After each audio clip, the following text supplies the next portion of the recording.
Well, there's always something that's a glitch somewhere. Hey, Josh, how you doing tonight? Hey, pretty good, sir. How are you doing, John? I'll tell you what, I've been better without fumble fingers. We're doing good, though. It's all good. It's Oh, all good. Hey, if we didn't have something happen during either the startup or would it really be our show? no, No. absolutely. So I have no problem with it. I'm sitting back saying, all right, listen, all right, I got this perfect. Everything's good to go. Perfect, great. Start getting pop-ups from messages and this and that. I'm like, all right, let me just cancel. Oh, wait a minute, that was the wrong button. Oh, okay. But, here we go, guys. Appreciate everybody tuning in tonight. Swab the decks and charge the batteries. Let's rock and roll. This is going to be a great night. We got some special guests in tonight, and you might know, but you might not know. So we'll see what's going on. So what do you got going on, Josh? Anything good? What's happening? Oh, well, you know what? Lately I've been just swamped. As a lot of you guys might know, outside of doing this stuff, I'm also have a job in IT, but on the side, I do a lot of things for racing around here, and I've been so busy with so many projects there with that I literally haven't had time to do anything extra. So Wow.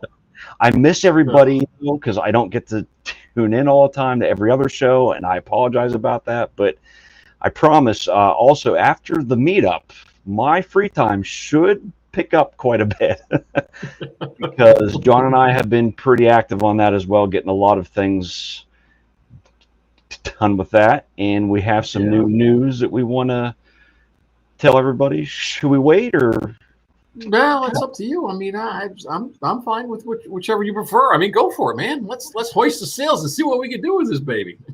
Well, we're introducing something, and this is the first time it's going to ever be talked about right now. Yep. We're going to have a video contest, and it's going to be the best video from footage taken at the meetup. Now, John, there's a prize involved with this too, isn't there? As a matter of fact, there is some pirates booty for this. What we're going for here, gentlemen, and ladies, I'm sorry, we're doing a contest for the best video, and it's going to be voted on by the community. The entire community is going to have a week to vote on it after the meetup, and we're going to be giving away $100 Visa gift cards for the best videos. But that's going to be the entire community is going to vote on it. So we're going to have nothing to do with it. So it can't be rigged. No hashtag rigged, nothing like that. We're not going to be anything funky. But so what we've put together is we're going to do a pretty much a contest for all the best videos out there. We're going to crank things out, and it's going to have to be in the timeline that we've done for the meetup. So it's got to be in those 3 or 4 days. Obviously, if you go before a little earlier, a little bit later, that's okay. That's not a problem. But as long as it's tagged in that timeline, and we're going to do one single post on the Drone Rogues Facebook page, and we'll roll with it that way. Everybody can vote on that and put your best up. It's going to be a minute or less because we don't want to get too crazy and possibly bog down Facebook. But yeah. So basically. I know we're going to wait a couple of weeks afterwards, right? Just to allow everybody time. But I believe on the September 29th show, the actual post on the Drone Rogues Facebook page will go live. Yep. And you will have to post your video in the comments under that post. We will not be going through to try to hunt them down. I want them all in one thread. So it'll be very easy for us to find and for you to find as well. So that way there, everybody can just go to one spot, drop it in there. You could find all of them.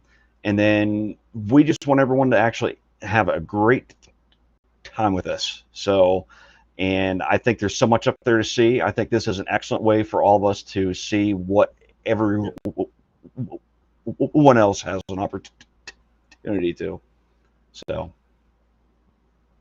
and again, beyond flight or whatever agglomeration of what everybody thinks is the best videos. So this way we've got no because obviously there's some guys that are incredible with editing. I mean, you guys are just crush it with editing. And then there's guys that are just, like myself. I'm lucky if I get something up there, for God's sakes, But yeah, so it's going to be basically the community's going to vote on it, and whoever they vote on, that's who we roll with, and that's who's going to be winning. We'll put it out there. We feel it's something that's pretty good, and hopefully everybody gets some good drone footage in there, and do your best. Even if you don't do any editing, just throw it up there. Everybody votes on it. Absolutely. And it's also nice that we have an opportunity here to showcase everything, and just be able to actually bring whatever you guys actually find up there and share it, because I say it all the time, I'm horrible at it. Just post it, right?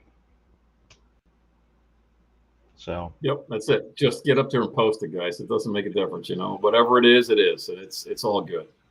Yeah, we're gonna have such a good time. I mean, the list, and we are honestly, if we don't book out the whole hotel, I'd be amazed. And the only reason we're not going to book it out is because there's a lot of residents in the area that are going to show up. Because we're honestly, guys, this again, like you guys know, everybody knows, it was supposed to be 3 guys getting together, just got to fly. But now we're looking. I mean, we're way over that, and we've got sponsors, and we've got so much going on. It's just it's pretty cool. It really is. For the first time of a meetup, it's pretty neat, especially for a couple of amateurs that just kind of fell into this drone thing. I don't know what the hell's going on. I'm not even sure why I'm even here right now.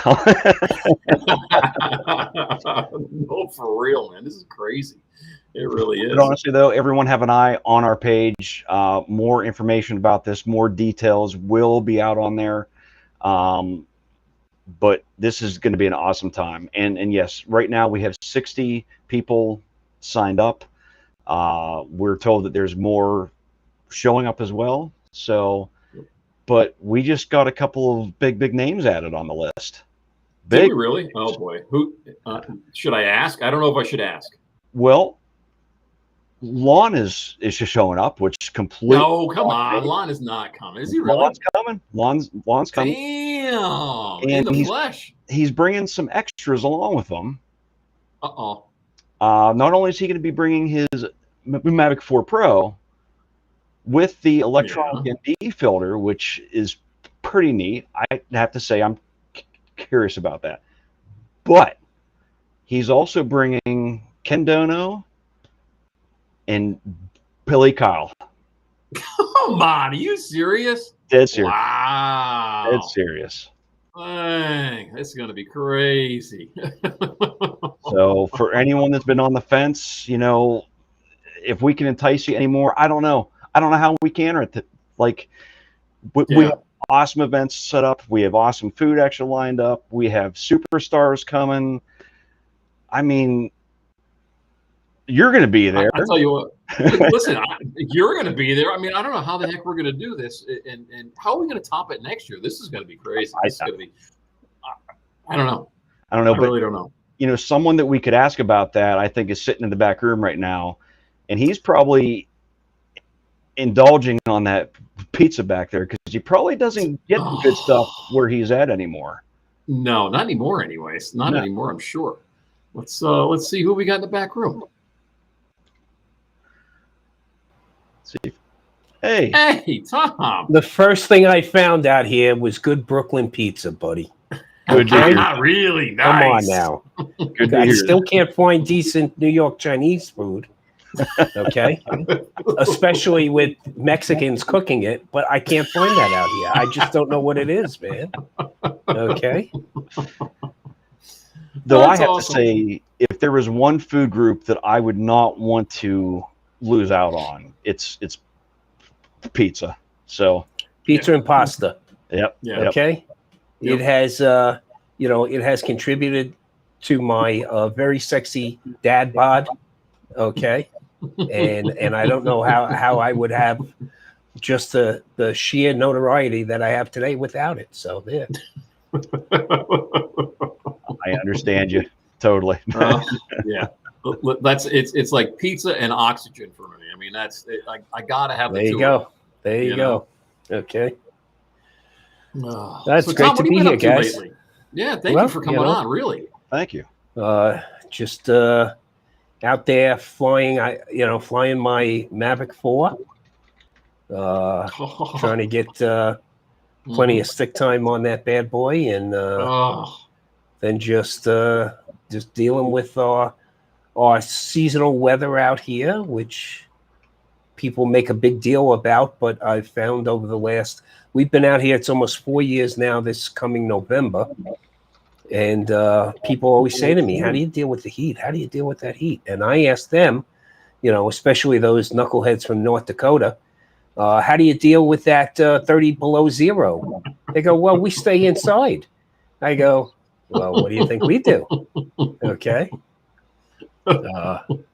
But look, I was recently back on the East Coast to my wife's childhood friend got married down in Charleston, South Carolina. Oh, sure. And we left here. It was about 104 degrees. We got there. It was 93 degrees with 90% humidity. And I wished to get right back on the plane and fly back to Vegas. Okay. Big difference. Big difference. Wow. Okay. The best T-shirt I ever saw was a skeleton on a beach chair with a beer, and the caption read, "It's okay, it's a dry heat." That's it. It's amazing. I've never been to Vegas myself, but I honestly want to come for the meetup. But I'm trying to change some things around to get out there. But I'll tell you what, I want to experience it. I really do. It's just you guys are putting on one hell of a setup. I mean, just the flyers and what I've been hearing from everybody's streams. Tom, you guys are really putting into it. I mean, hats off to you. Well, it's I've said this before. It's a labor of love with a lot of labor mixed in. Okay, so you're finding that out yourselves, are you now? Okay, and you know what your detriment is having a successful meetup. Okay, that's the number one detriment to you, because then you got to figure out, well, how do we make it even better next year?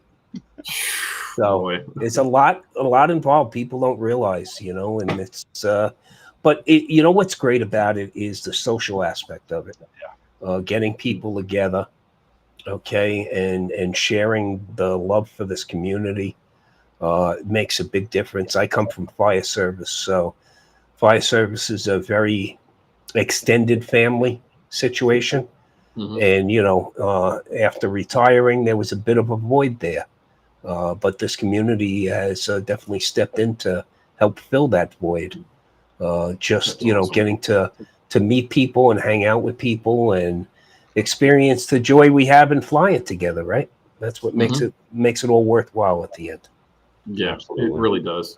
I mean, I learned more at the South Florida Drone meetups, the past two, than I would have ever online, just checking things out, just from random conversations with people, stuff that I wasn't even looking for or trying to learn. It's like, oh, I didn't know you could do that. Oh yeah, do this, check this out, do that, and all of a sudden you're like, wow, this is great. And a lot of people need a confidence build too, and there's no better way to build that confidence than to fly with other people. Yes, absolutely. It's a great safety net. Yeah. That, and as I found out, just going there and interacting, because I'm usually a little bit on the shy side, and I have never done anything actually like that. And I just went down.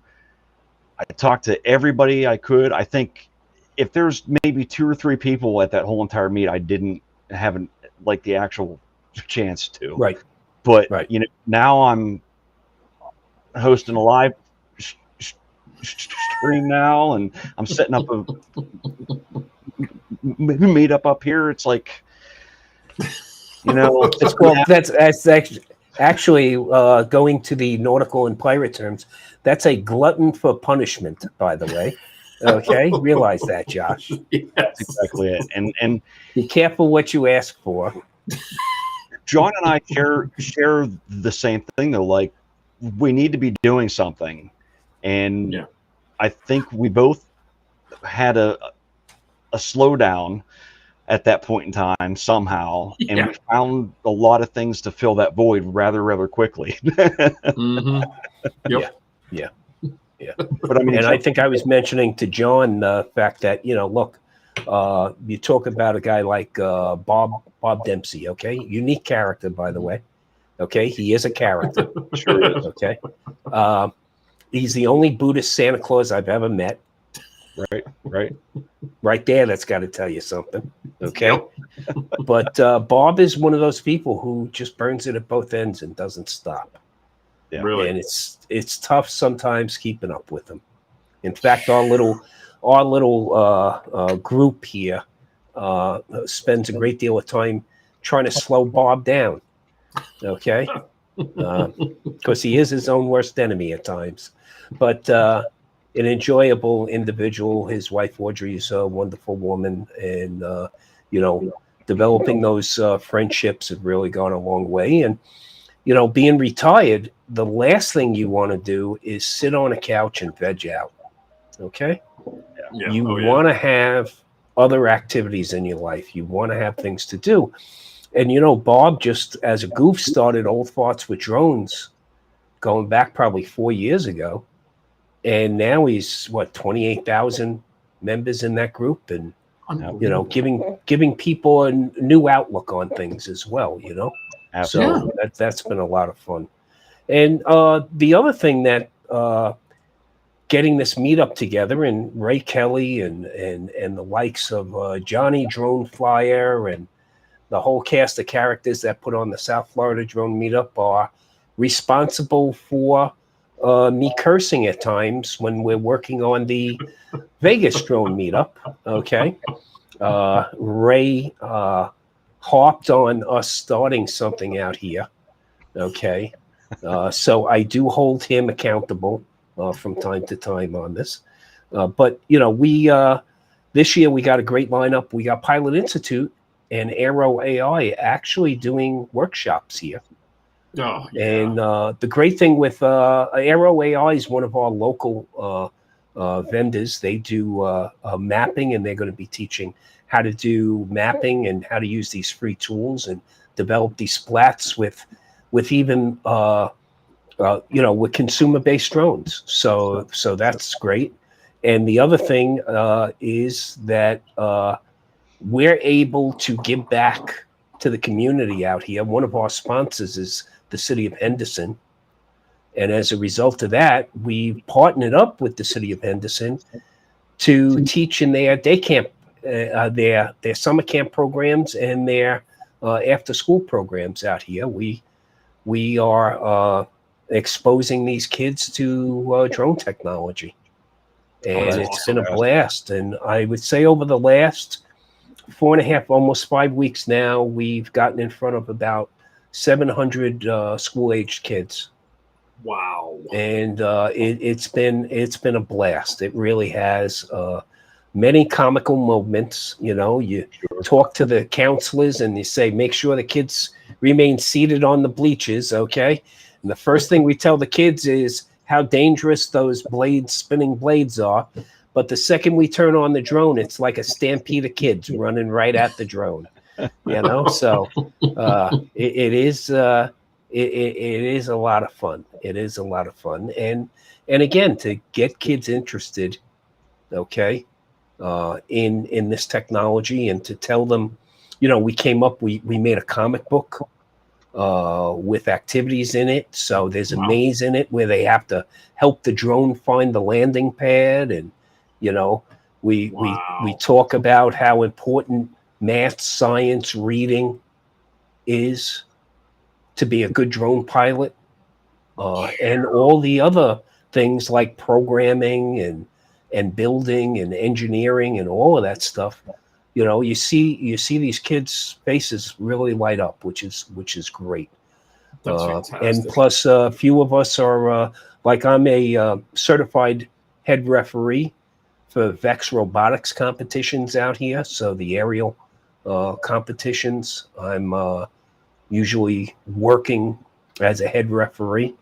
Really? And it's just a lot of fun seeing how these kids work together And one of the VEX competitions is they have to fly an obstacle course.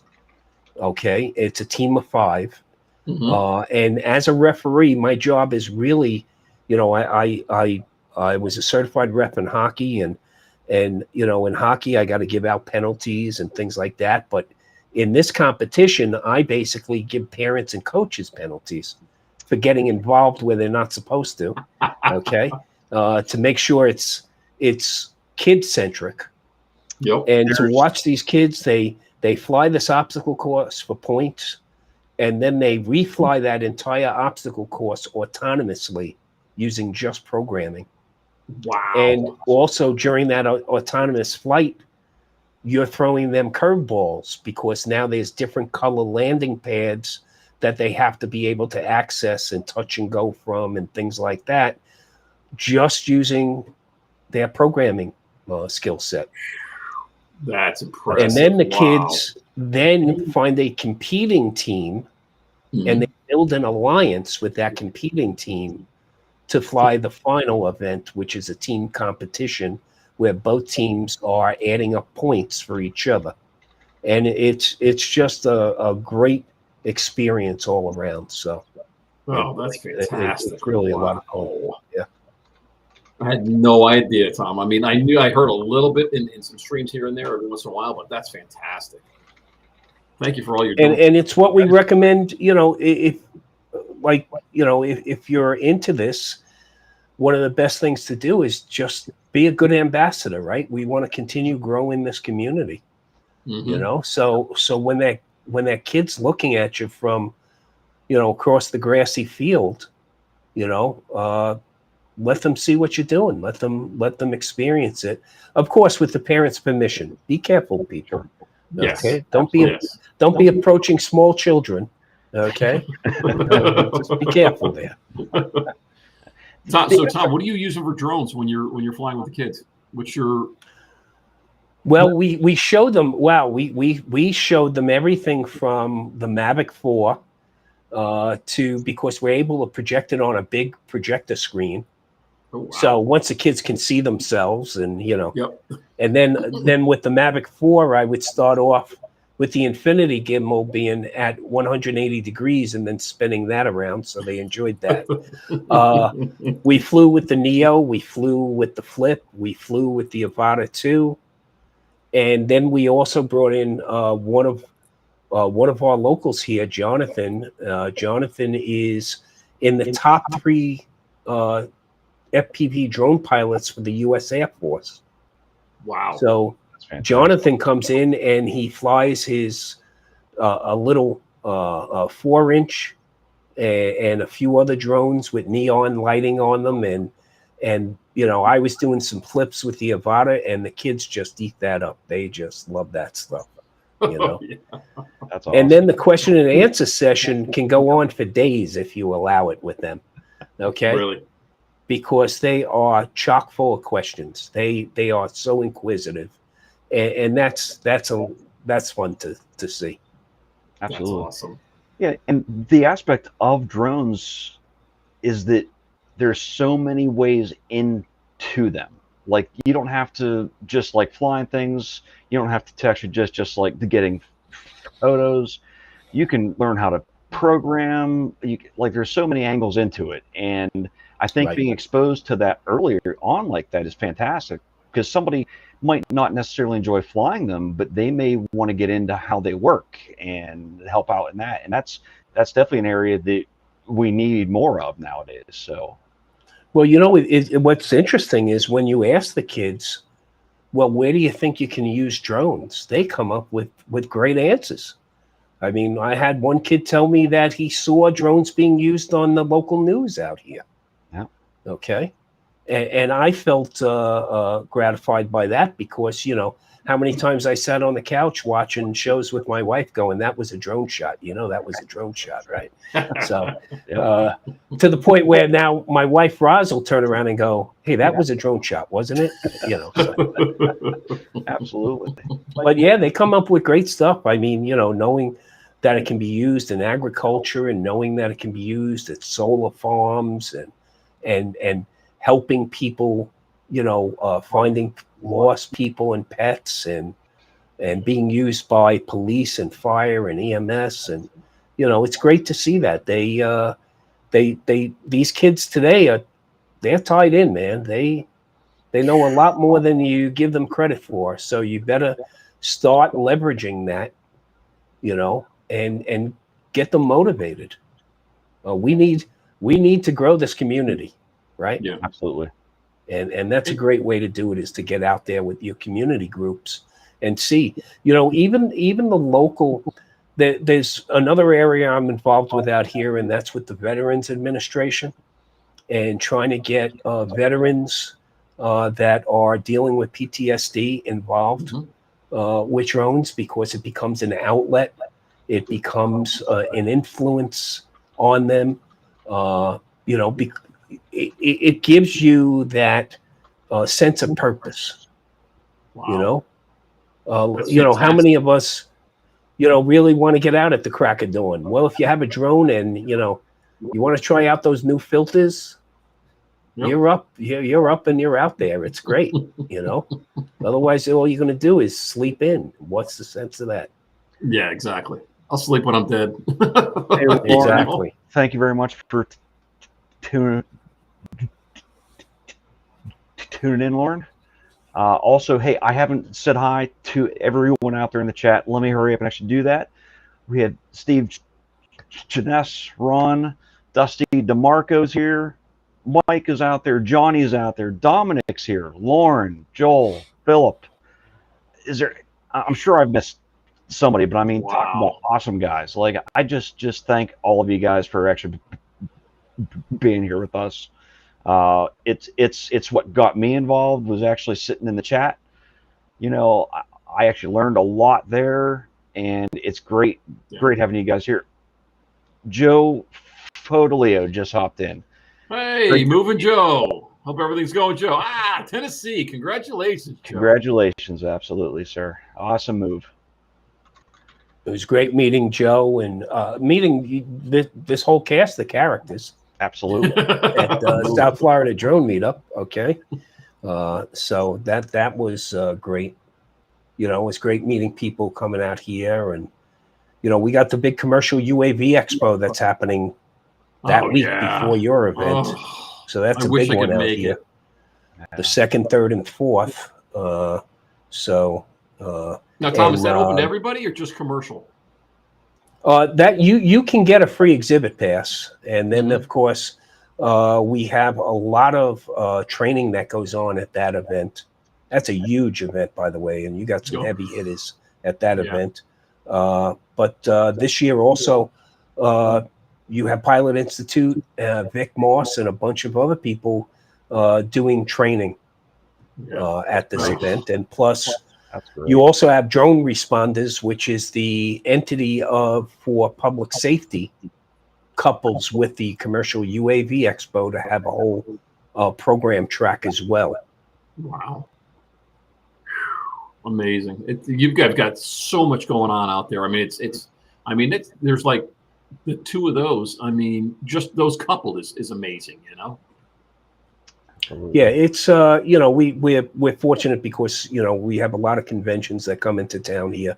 You got the Consumer Electronics Show, which is a huge one.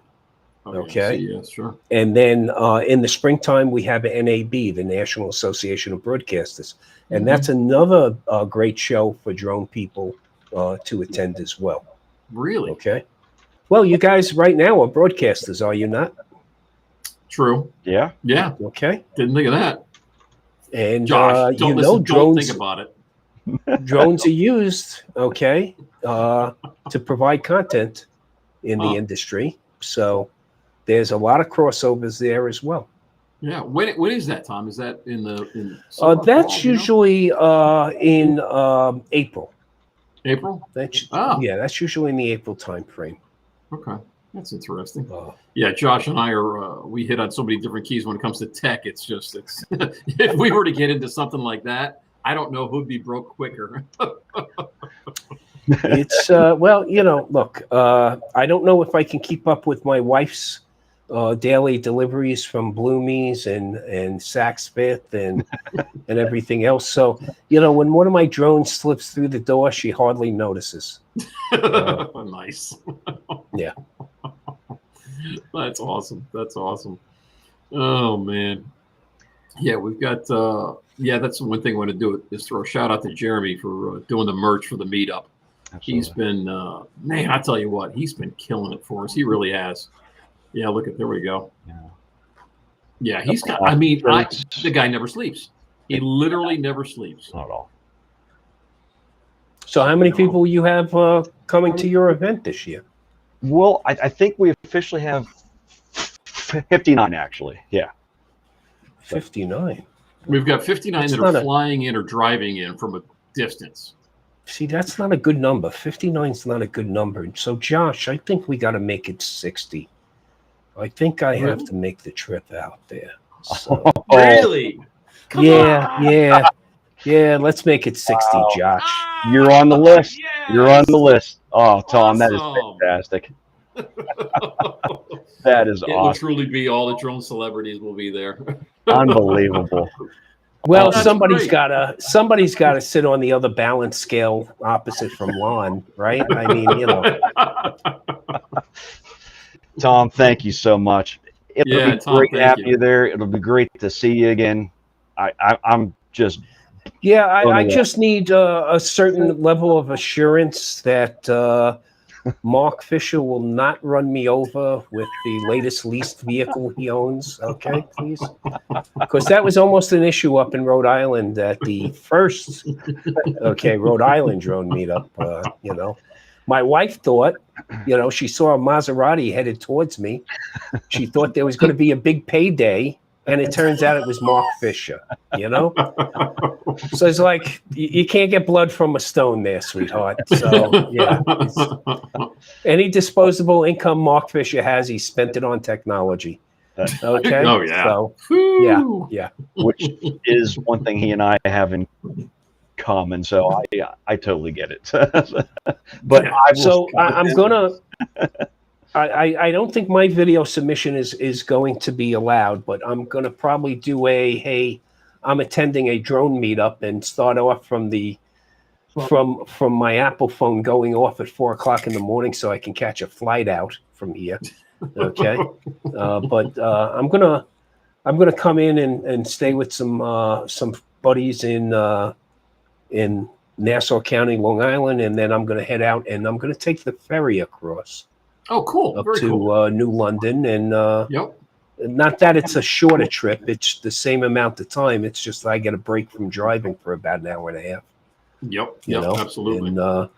And Pawtucket, the Hampton Inn in Pawtucket seem to be available. So nice. Looks like it'll be another good cast of characters in that hotel. Absolutely. That's one thing we lack here in Vegas is that one hotel to stay in. Okay. Right.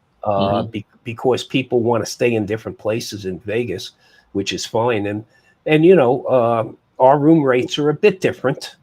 Yes. So, that's something you have to take into consideration when you come out here. And it's also, my experience with Rhode Island is it's a target-rich environment. And there's plenty of places to shoot and capture. So I'm looking forward to that. And it's much like here out in Vegas. I mean, we have a very diverse environment out here where, right now at 105 degrees is our local temperature right now at only a real humid 11% humidity. Wow. But you can, in 35 minutes, be up in Mount Charleston, and it'll probably be about 78 degrees up there. Oh, wow. And that's a 35-minute drive for us. Wow. That's not bad at all. Escaping the heat. Well, we have snow skiing up there that runs basically from the end of September. And last year, the last weekend for skiing was the first weekend in June. And people go, but wait a second, you're in Vegas. How is that possible? Yeah. Well, Mount Charleston is 11,912 feet tall. That'll do it. So Boy, we are the most mountainous state in the lower 48. wow. So there's Man, that's plenty to see crazy. and do here. And as far as the Vegas Strip goes, just like when I lived and worked in New York City, I avoided Times Square like the plague. Okay. And we do the same thing here with the Strip, except, we downsize the house, but we still have a nice guest room. And when people call and say, hey, we're visiting, we of course say, hey, we got the guest room. And it's always, no, I'm staying at the Venetian. I'm staying at Virgin. I'm staying at Caesars. Okay. And all we ask is, okay, what day do you want us to kidnap you off the Strip? And when we get people off the Strip and they see what else is out here, they're simply amazed. They don't realize it, Yeah. Yeah. Hey, real quick here, John also wants to know if you're taking the Port Jefferson ferry. I'm taking the Orient Point ferry. Okay. So that's a little further out. So that's what I'll be taking out there. And also to say, he also added this in. He said someone got revenge and attempted to actually run Mark over. I had nothing to do with that, John. Okay. I had nothing to do with that. My local Brooklyn buddies were all accounted for. Okay. They were not involved. So everyone Tom was not involved. It's clear. Yeah, we fell in love with Ingrid and Mark, and we had a great time. Last time we went up, it was with Jamaris and Eddie Nunez, my wife Roz, and myself. Roz is on our committee here. She handles the getting people registered. She handles the group of volunteers we have to help us with our event. So she's involved. She's also my visual observer, which is great. I think I've said this plenty of times.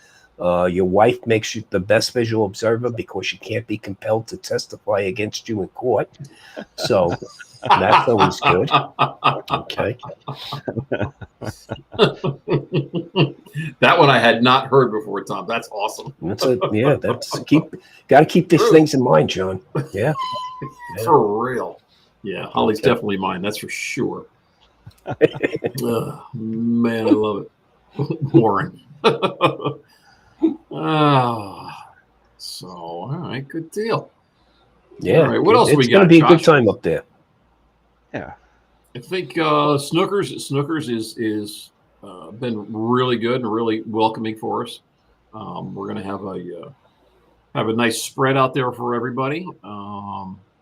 We got our room. It's going to be from 5 to 8, Josh? That's right. Yep. So we'll be hanging in there. And I just got kicked off again. Alrighty, that's okay. Listen, it would not be a Drone Rogue show without a couple of problems. Yeah, I should be getting up there that Friday afternoon. I should be getting up to the room probably by around 3:00 in the afternoon. So okay, I'll definitely be joining us over at Snookers. Nice. And then I fly back on Monday, so I'm going to do a straight drive from Pawtucket all the way down to JFK Kennedy Airport. Okay. Yep. Okay. All right, I'm back. Sorry. No problem. I'll do the ferry going back, which again will be interesting. We don't see a lot of water out here, so it's good to get back to the East Coast to occasionally see that blue stuff. Okay. Now, are you thinking taking 95 all the way down, or are you going to take the Orient Point back over and take 495 down? No, I'll take the ferry back over. I got a good deal on a round trip, and nice. And so I'll take the ferry back over. It breaks up the trip. It takes an hour and a half out of the trip, and then from there, just I got a late flight coming out of JFK, and which still puts me back at a decent hour here with the time change. So it's a 5-hour flight with a 3-hour time difference. Beautiful. So, the wife, I'll leave around 7. I'll get in. The wife will have me picked up and headed home by 10:00 that same night. So great. Yeah. And what are you bringing to fly, Tom?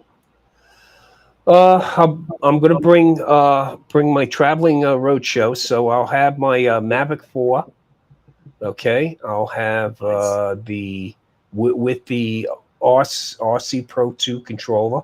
No, yeah. I don't have electronic ND filters. Okay, like Lon.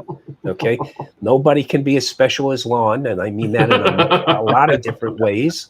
Okay, but I'll bring the Avata 2, which is always a mainstay, and the Flip will be with me along with my Pocket 3 and my Insta360 X5.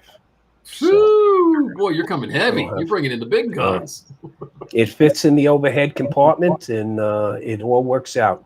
The only time I really get stopped in the airport, and it really drives my wife crazy, is we have TSA pre-check, which makes things a lot easier, right? But when my bag goes through the X-ray machine and it goes through more than twice, the wife starts shaking her head, and they open it up, and right away the first question is that the new Avata? Okay. And then it's got to be a 15-minute conversation from there. Okay. Yep. I just found a kindred spirit, so we're going to talk for about 15 minutes, and the wife will be tapping the watch going, come on, we got to get to the gate. But really, that's the only time I ever get stopped is when they somebody else is curious about the technology. Yep. Yeah. Now I was amazed how easy it was. Yeah. This may be one of the only times that on a live stream, all of us own the DJI Flip.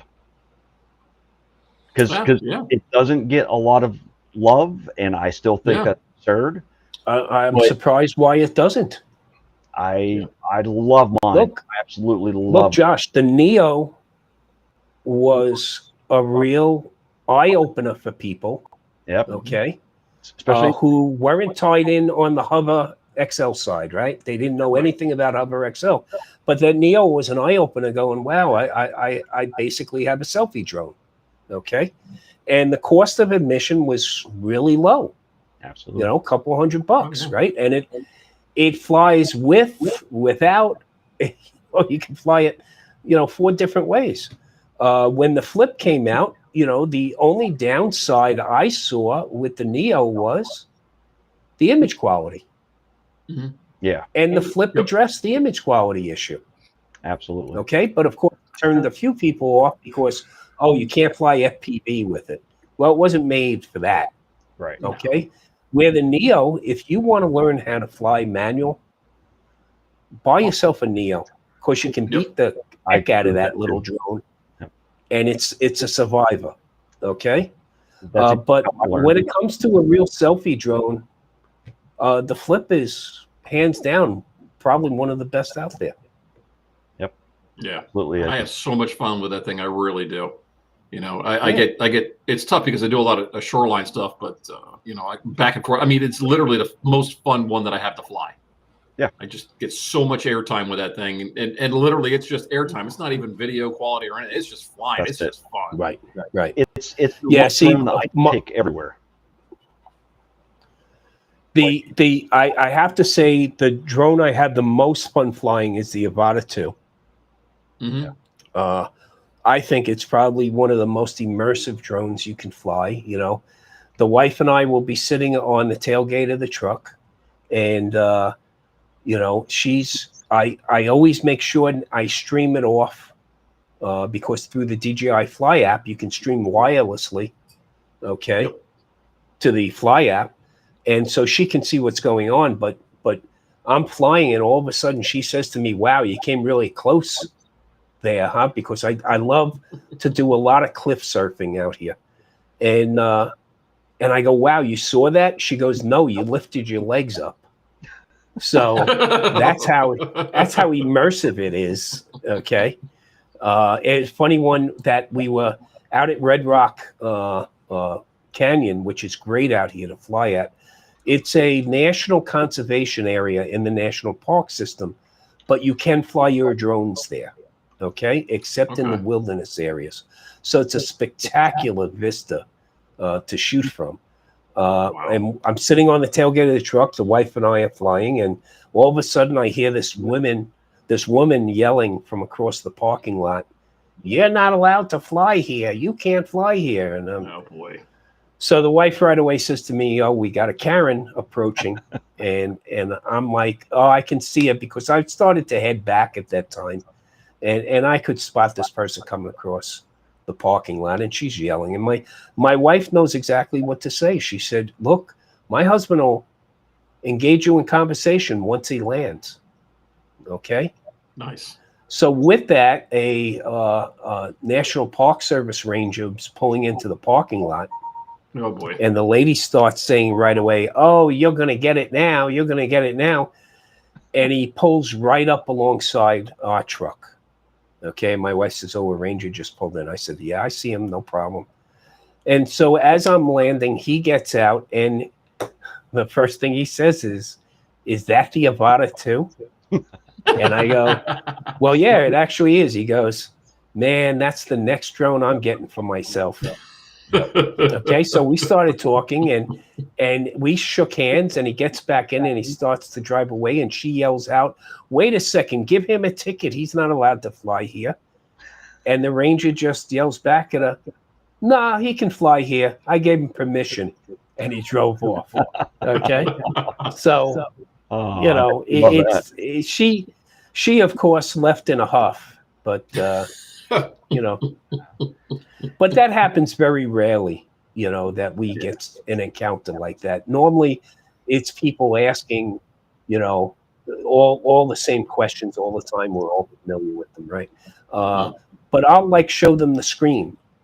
The great thing I have, and this is something, you know, I posted a video on these glasses, and it went viral. I got 71,000 views already.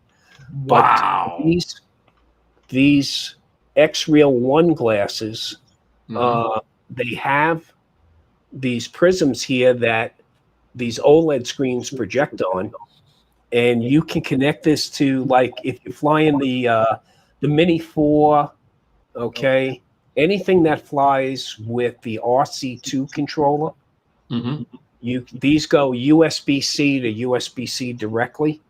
Wow. And you get the screen right up on here, but it looks like it's a 130-inch flat screen.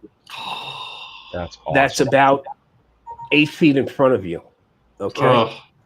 But what's really great, and I say it all the time, my eyes aren't getting any younger. So that 600 nit brightness screen on the RC2 left a lot to be desired. Well, you put these things on, and plus when I'm outside with my beautiful baby blues, I have to have sunglasses on. Okay. I have no choice, right? Second, you put sunglasses on and you look at that RC2 screen, it's washed out. Right. So you're always like hunting for shade. And one thing we don't do good out here in the desert with is shade. So, but putting these glasses on, your sun protection is exterior to the video plane. So it protects your eyes without taking away the image that you can see and the ability to frame. Now, the really cool thing with these is, remember I said you can stream to an iPhone from the Avata 2. Well, if you ever want to give anybody a ride along, hand them these glasses to watch that video stream off the iPhone with these glasses. Okay. Wow. And they're going to feel like, you know, and the other great thing about these glasses is you lose that situational awareness when you have goggles on. Yes, right? you do. Yes. This, you maintain all of that because you can actually see around and through the image if you want to. So you can see everything that's happening around you as well with these glasses on. And I've watched some, like on the plane, I'll be watching Netflix through these glasses on the plane, you know, on my travels there. And I've watched movies on my iPhone where I forgot I was wearing them. Okay. That's how comfortable they are. They look like Matas, but they're nothing but, these are nothing but a visual interface. They're not really they're not really AR, except that they're projecting that augmented image for you. Correct. Now, I just for everybody in the chat, I posted Tom's link to the glasses on Amazon. Oh, thanks. I'll tell you what, Tom, I saw Tom's review on them, and they're still. Listen, I grabbed them. They're sitting in my basket. I'm sitting there in the cart, and I'm like, okay, one of these nights I'm just gonna send it and do it. But there's just a lot going on with the meetup, so I think I'm gonna wait a little. Oh, absolutely, while. absolutely. And they're not. Look, they're not for everybody. Okay, you have to first make sure they're compatible with what you're trying to do. correct. Right. Okay, because they're not $49.95. Okay. Yeah. No. So you're dropping several $100s on these. Make sure they give you what you need. Exactly. And again, you can also use these as a second or third monitor on your computer, because you can use extended desktop with these as well. So, Wow. there's a lot you can do with them, but they got to make sure. I have a lot of people that reach out to me now. I got close to 400 comments on that one video where people are asking me, they make a prescription kit for them. Okay. No, they're not compatible with Mavic 2s. They're not compatible with Mini 2s. They're not, if you're using a non-screened remote controller, they're definitely not compatible. Yep. Okay. And the RC needs to provide video output either across USB-C or across HDMI. Okay. Now, if it puts out video across your HDMI, you also have to have a way to power these. So these don't need to be charged ever, because they're a slave device off of the host device. That's great. So they get their power from the iPhone, or they get their power from the remote controller. Now, for me to have these work off of my RC Pro 2, I have to use an HDMI adapter that provides power. Okay. And then I can plug the USB-C into that adapter. Okay. Wow. And then it works.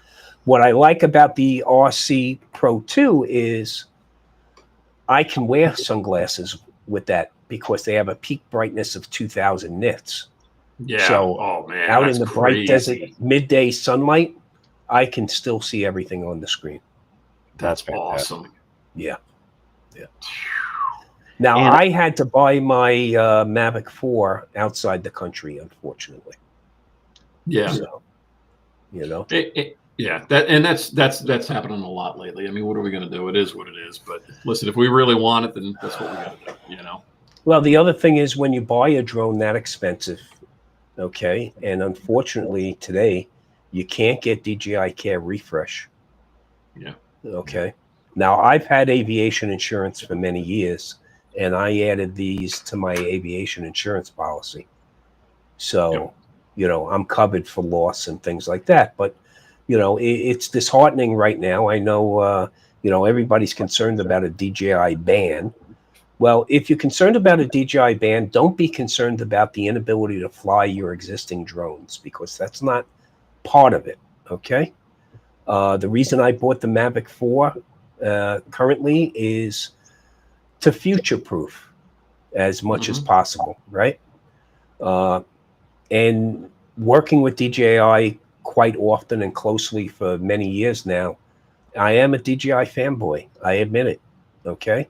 I'm also not very pleasant to be around when Skydio is in the room. It is what it is. I think there's great people who work for Skydio. Unfortunately, those great people don't work at the top of Skydio. And that's what needs to be changed, is that C-level at Skydio. Not offering a consumer drone being built in the U.S. is going to impact our drone community. No doubt about it. Yep. Okay, and that's sad. My analogy is, you are pissed at your local supermarket, the only one around for 20 miles. So you wait until your cupboards are bare, you wait until your pantry is empty to say, I'm going to boycott you now. Okay? Right. That's pretty short-sighted, right? Yep. So what we should have done in this country was support our local manufacturing, get that back up to where it needs to be, and then start pulling back from that globalization we accepted wholeheartedly 20, 30, 40 years ago. You know, Right. Yep. do I think these Chinese drones are dangerous? Not when how many people walk around with these things. So come on, give me a break. Yep. Right. Okay. Exactly. What other company provided geofencing from the start? No other company but DJI.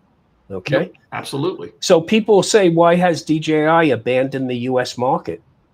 Well, they haven't abandoned the U.S. market. They've taken a step back as to not further impact their U.S. client base. Sure. Why don't they offer DJI Care Refresh here? Because they built a reputation that you could get your drone replaced in a few days. Right. But now they can't support that. They can't get parts in. They can't. No. So, and the other thing is, well, why aren't they selling new drones? Why aren't they selling the Osmo 360? Why aren't they? Why aren't they? Why aren't they? Well, they're not, because they don't want you paying today $4,400 for this drone, and tomorrow your buddy only had to pay $3,100 for the same drone. Sure. And then the day after that, I had to pay $5,000 for that drone. They don't want to subject us, because we're at the end of the day, we're going to blame DJI, Right. and it's not DJI's fault. Okay. Yeah. So you have to look at it from their point of view. But the mistake we're making in this country is we're going to be behind the rest of the world. You're taking a product that has 70-something% of the market share. Yeah. And you're removing that competition from the table. Why do you think U.S. drone manufacturers are going to be inspired to innovate? They're not, unless they have a target to shoot for. Right. Yeah. Okay. So you're not giving them an advantage. You're dumbing down the field, as far as I'm concerned. And I think the U.S. government should provide subsidies and grants for design and innovation to U.S. companies, okay? But don't allow them to spend any of their earnings on lobbying efforts, because that'd be nice. That's where Skydio made a mistake. Instead of spending their money on their X10, X12, and everything X after that to make it a comparable drone, they've taken more time to spend their money on waltzing with politicians who have a separate agenda. Okay. Sure. So that's not the way to stack the deck. It really isn't. And again, look at the number of small businesses in our community that leverage consumer drones. Yes. Forget about enterprise drones. Okay. Yeah. And I mean, so John and I have. What are you doing in that tax base? Yeah. Because one of the potential sponsors for the meetup just ended up not being able to, because they're not getting any drones in or anything from overseas to be able to even sell right now. So I mean, yeah, correct. We had the same problem, Josh. Same problem. One of our sponsors from last year had to beg out, because they said, "Look, we can't provide the services we've been providing, and we're there right now. Hand to mouth is the way they're living, and it's unfortunate." Yeah, yeah, it's terrible. It really is. Yeah. But do you guys know if Philip's on tonight? I'm not sure. I don't want to step on his toes. He popped in the chat. He said he just got home and he was lurking. I didn't see that he had one queued up, but then again, my YouTube wasn't quite operating happily earlier anyway, so I'm not sure. But yeah, can probably go over a tad here. Okay. But hey, yeah, that's the thing. Go ahead, Josh. Yeah, I do like to always show at least one video on here. And Tom, earlier, actually, you had mentioned about how whenever you go into flying FPV, how sometimes when you get a little bit close to things, how you sort of react a little bit. Well, John, why don't you cue this up and tell me how you would react here to this one? So, this is I would love to actually capture something like this. Wow. But I think we all see where this is heading, right? Yeah, unfortunately, I would be wearing my bunker gear, a helmet, self-contained breathing apparatus, and still be nowhere near this. Okay. Wow. They went right into it. Like, I think that's a one and done. Yeah. Yeah. That's what you call one and done. Yeah. And I don't remember if I saw in the description, but just based off of the quality of this, the Avata 2, I think, might be what he used. Man, that's impressive. But what people also don't get is air isn't going to give you the same flight characteristics you actually usually get, especially when there's gases involved and you're this close to it.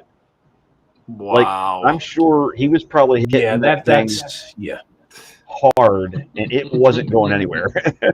No. Yeah, that's not my day in the sun, so to speak. No. That was actually filmed on the potato. So I mean, that was one hot potato. Yeah, probably a good use for the potato. By the way, I you know what, to think of it, Josh, if I got to Iceland, I would probably bring the potato just for that. Okay, and just knowing my trip home would just be a little bit lighter as a result. Okay? Absolutely. Yeah. That's awesome. You know, look, opportunities strike at certain times, right? And I have a bunch of friends who've been to Iceland, and it's definitely on our bucket list. But that is a place to experience. I really, really can't even imagine how great that experience is. Somebody said, I don't think insurance is going to cover that. I kind of agree with you, Ron, there. I could get it covered by my insurance, but it would have had to been, boy, that write-up would have been interesting, just to say the least. Okay. Yeah, it flew away. I was never in control of it that whole time. It just managed to look like I was flying into it. You know, people ask out here, how do you fly in this hot weather? And the way you fly in this hot weather is to be very conscious of your battery. Yeah. And I never let my batteries out here, not in triple digit temperatures. I never let the batteries get below 30%. Yeah. Okay. Mm-hmm. And do not charge the battery immediately after landing here. Oh no. Okay. Really? That battery is hot as hell. And the best way to create a thermal overload is to charge that while it's in that state. So definitely make sure you keep your other batteries in the shade or in the vehicle, air-conditioned vehicle. And with the exception of the Mavic 4, I own a minimum of 5 batteries for every drone. Wow, there you go. I cycle my batteries. What's really nice about the Mavic 4 is the fact that it can simultaneously charge 3 batteries all within 90 minutes. That's awesome. That's fantastic. Now, that actually can accept a 240 watt charger, right? It needs to be the Creator Combo. Yeah. Okay. Because the Creator Combo comes with the ultra fast charger and the 240 watt power supply. Yeah. Okay. So that's what makes the difference there. The other thing with the Creator Combo is you have 512 gigs on board that drone. Wow. Which allows you now to shoot hyperlapses all in RAW with a second in between, where you could never do that before. Okay. Because that pipeline to that onboard storage, okay, is right on the motherboard and there's really nothing between you and that storage, which is great. There's nothing slowing things down. Okay. The other thing is it'll stay. You can now wirelessly connect to your PC with your drone after it's been shut off for about an hour, because it will maintain a sleep mode for about that period in time. You're killing me, Tom. You're killing me. Yeah, I know. The Air It's 3S has that though too, right? Air 3S is very similar. Yeah. Remember, everything they put out is built upon their successes of the past. Right. Yeah. Okay. Like instantly turning on. Well, that came from the Flip, guys. Mm-hmm. So when I open up that screen, it turns on right away. When I open up the legs on the drone turns on right away. So of course, that's default, and you can turn that off. But what I love about that is I'm up in the air before you can say boo. And that's the whole thing is, being an opportunist, which I am, okay, and I see something that strikes me, I want to get that drone up quickly and capture it. That's it. And that this really makes a big difference in doing that. Yeah. Absolutely. Man. Now, Tom, what's the zoom on that? Zoom is up to 168 millimeter, so it basically in a 35 millimeter equivalency. That's a multiplier of 6. Okay, so you have your wide angle, which unfortunately isn't as wide as we'd like it to be. It's only 28 millimeter instead of what you're used to is 24 millimeter. Mm-hmm. Then you have the 2.5 power camera, so that's basically like a 70 millimeter. Okay. And then you have the 6 power, which is basically about 168 millimeters. And all 3 cameras provide quality imagery. Yeah. Okay. Nice. Now, what I do have is I have split ND filters because the main camera has such a large sensor. Mm-hmm. That I use an ND64 on that, and it's an ND32 on the other 2 cameras. Yeah. Okay, so Freewell makes a split ND filter set. So your 64 is a 64 with 2 32s. Your 32 is a 32 with 2 16s, so on and so forth. Wow. Okay. Huh. But the quality across them is fantastic, and shooting in D-Log is easier. You can, of course, see a simulated view on the RC screen. So you're not looking at a flat image on the RC screen when you're shooting in D-Log. You can easily apply, DJI has their LUTs right online. You can easily apply a LUT and huge dynamic range on this drone. Okay. Wow. About 16 levels of dynamic range on this. So, That's a And powerhouse. variable yeah, it is. aperture, which, if you know what you're doing, can really help you out at times. Right. As a photographer, that's, of course, I love to shoot in manual. Okay.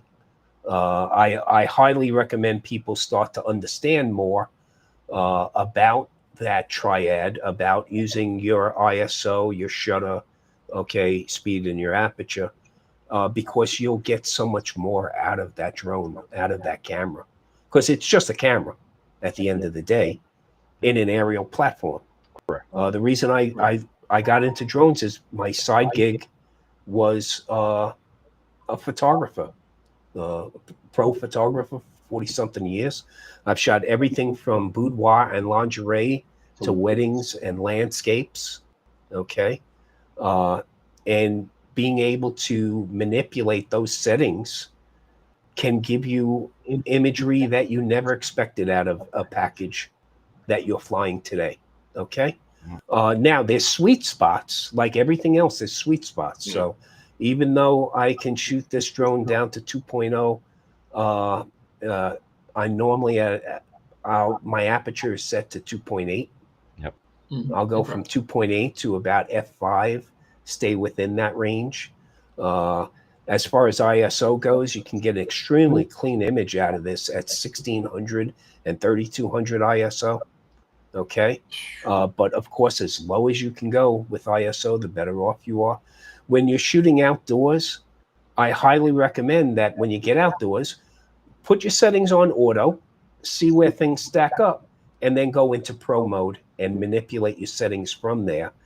But I always set my white balance, and I then keep that in manual mode, because I don't want my white balance shifting as I fly.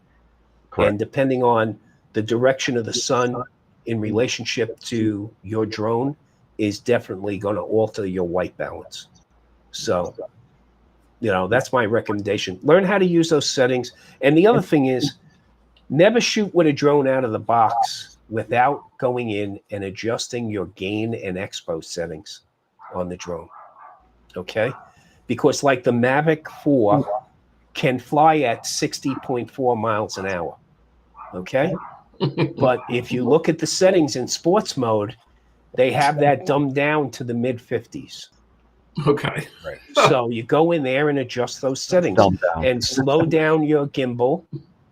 Okay. Absolutely. Slow down your yaw rate. Because, when you see video, the only thing that drives me crazy when I look at people's video is the stuttering that you'll see when somebody's shifting or yawing. And you can make those adjustments to where they're so much smoother. Okay. There's plenty. Be a sponge, go up on YouTube and learn about gain and expo settings, because there's so much you can do with that. Yep. And the other thing too, when you do decide to switch over and actually shoot in manual mode, don't be afraid to stay a little bit on the darker side. What you don't want to do is go overly bright, because that data is lost. You cannot save it after the fact. If your images show up bright, they're gone. Whereas if they're a little bit dark, the data is still there. You can usually pull it out most of the time. You're right on the mark there, but how many people actually display the histogram on the screen when they're flying? Right. Okay. To me, that histogram is a valuable tool. Yep. It provides me amazing information. And like you said, if I see that image smacking up along the right side of that histogram, I know I lost detail in the highlights. If it's all smacked up against the left side, I know I got nothing but a basket full of mud. Okay? No detail in the shadows. There is no perfect histogram, folks. No. Don't ever look for a perfect histogram. It doesn't exist. Okay? But you want to make sure you keep your image within the confines of that histogram. And as these drones get better and better, there's just so much more dynamic range you're getting with them. Yeah, it's amazing. It really is. It is. It really is. It really is. Technology has been so exponential in its approach to, like, look, if the auto industry moved as quickly as the IT industry, we'd be driving at the speed of light, and we'd be getting 186,000 miles to the gallon. Okay. Yeah. Absolutely. So we complain in this community about freaking every time you turn around and buy a new drone, freaking DJI just came out with one even better. God damn it. Okay. Keep reaching deeper in your pockets. And exactly. And I'm an early adopter, so it causes me nothing but grief, man. Right. No, you and me both. And me, because I've gone from having one drone I bought in December of last year to now I have 6 of them. And yeah, with the Mini 5 Pro, talking about latest and greatest, that 1-inch sensor that's going to be on that, I have to tell you, in that form factor, and then like John just actually told me the other day, compatible with all the previous line batteries. So you don't have to buy a new type of battery. These batteries exist. Getting it may not be the easiest thing, but it's not impossible. And it's cleared over here, so once you can find one, it'll fly. Well, guys, you might have to take your meetup on the road. I think maybe the Toronto drone meetup might be the right next step there. Okay, starting to sound good. It's just I'm going to be honest with you. If you do that, I'm going to leave a day early just so I can get across the border before Border Patrol realizes what's happening. Okay. We did coin it the Northeast. We didn't say how far. We didn't say how far northeast. Okay. And there was a specific reason why we did that too. So maybe it plays into it. I don't know. Yeah, we called ours the Vegas Drone Meetup. So unless we're going to Las Vegas, New Mexico, we're kind of stuck here in the valley. So, Yeah, that does. Yeah. But I tell you, 5. Do you think that 5's coming out, Tom, on time or no? Yeah, the 5 is definitely coming out. The question is, of course, going to be availability, right? Everybody was hoping that the Osmo 360 would have been available because, it's not a drone. That's not the case. Okay. Yeah.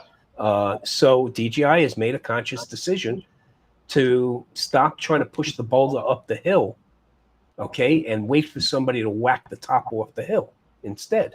So we have to see what's going to pan out there. Now, it is the Mini 5 Pro is FCC registered, so that's not going to be an issue. I have a friend that's traveling to Europe, and they're going to be there for about, I believe, 6 weeks. And they're waiting for it to come out there. I had to tell them, though, unfortunately, if you bought it in Europe, it's going to have a range limitation on it compared to the version you would buy in North America or Asia, because the FCC version has a longer range than the CE version does. Wow. That's sold in Europe. So they were a bit, upset about that. But, look, we have an opportunity, if it does come out, to hopefully get our hands on it. And being that if the batteries are the same batteries, that's great.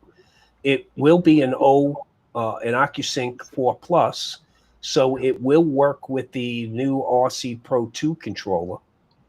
The Air 3 works with my new controller. The Air 3S works with my new controller also, so that's good. It's good to see them add that compatibility into it. We know we've complained about that in the past with DJI, making us buy a whole new set of everything every time they come out. And they've taken that to heart, where there is now some backward compatibility with product. But we got to see what happens. I mean, I hate to have people miss out on that Mini 5 Pro because it does look like it's going to be a real performer. Absolutely. Yeah, absolutely. Yeah, I mean, each and every one has gotten significantly better. And it's like, I'm not going to say this is significantly better, but it is like that. Oh yeah, definitely. I mean, you'll always have the YouTube influencers putting up the they'll the thumbnail will say Mini 4 Pro better than the Mini 5 Pro ? And at the end of it, they're going to go, no, the Mini 5 Pro is better. Okay. But they're going to get you in to watch that video. And that's the one thing with DJI is, like I said earlier, is they leverage the successes from the past. Okay. So now on the Mavic 4, we have the Infinity gimbal, which, believe me, I played with, a ton, but I haven't put out a ton of video with it because it does look kind of gimmicky to some degree. But now I've started using it where I'm going around a mountain face. I'll then tilt the lens as I go around the mountain face, and it does add a completely new distinctive look. Okay. But imagine if the drone was being sold to you, how many videos you would find on YouTube where It everything starts out upside down yeah, and twists it'd be around. crazy. Okay? So Yeah. yeah. But there is good use for it. There is good use for it. You just have to figure out how to leverage it. And if you look at the Mini 5 Pro, it doesn't have an infinity gimbal to the same degree, but it has the ability to move that gimbal 270 degrees. right. Yes. So you can get a similar type of look with it, you know. The tracking ability on the new Mavic 4 is superior to what I've seen on other drones. It does recognize things. It's unbelievable how it recognizes and makes a distinction between a motorcycle and a car, Yeah. or an ATV and a motorcycle, and it picks it up right away, and it's pretty phenomenal how it does that. It's really impressive. I've got the 4T, and the 4T does the same thing, and it's just like, you got to be kidding me! How is that even doing it? Yeah, It's a whole nother world. It really is. I mean, coming from the older stuff, it's just like, wow, they are really sitting like light years ahead of anything that we could possibly do in the United States. Just looking at the image quality that's coming off of these now, it's like, oh my goodness, you know. And I dumb down the sharpness. Oh yeah. You know, I take that down a notch or two, and I'm just blown away by how the quality is of the imagery I'm getting off of these. Okay? Absolutely. It is pretty amazing. And you know what? It's understanding that what they're doing is they keep on taking a piece from this drone and advancing it and moving it up to their next line. And it's funny because talking to DJI, there's a rift between marketing and engineering. Even marketing yells at engineering that they're moving too quickly. Okay? Because marketing is always playing catch up with the engineering side. The other thing people need to be aware of is, and you can search this yourself, you know, DJI does not employ slave labor. DJI's manufacturing staff is paid a comparable wage to what U.S. manufacturing staff are paid. Wow. That's and awesome. Their cost of living is so much lower there that they're considered well paid. Okay. And you can search that stuff yourself. Okay. You know, I didn't they're know not that. using kids in a factory to build this stuff. Yeah. Well, see, and that's the thing, you know. I mean, everybody's got a different take on it, and until everybody actually listens to what's really going on, you know, it's like, come on, guys, just stop listening to rhetoric. There's a lot of it out there, and unfortunately, that's what sells news, right? So, you know, it's unfortunate, and you know, right now you have the Part 108 notice for comment is out there. Please take a few minutes and watch Greg's video on Pilot Institute about it. Okay. Follow some of the stuff that Vic's been saying about it. I've already submitted my comments. I don't waste any time on this stuff. Yes, I'll tell you, if you're looking for a great sleep aid, read the 600 pages of Part 108. The problem that I've seen with Part 108 is they discounted who we are, who Part 107s are, and the consumer or enthusiast community, and that's a shame. Really? Another problem I see with it is no need to leverage Part 107 training or certification to become a Part 108. So it's not, they haven't even provided a step ladder, so to speak. And that goes against FAA regs, because look, if I want to be an air transport pilot and fly a 787 and fly a 737-800 series, I had to start out as a private pilot.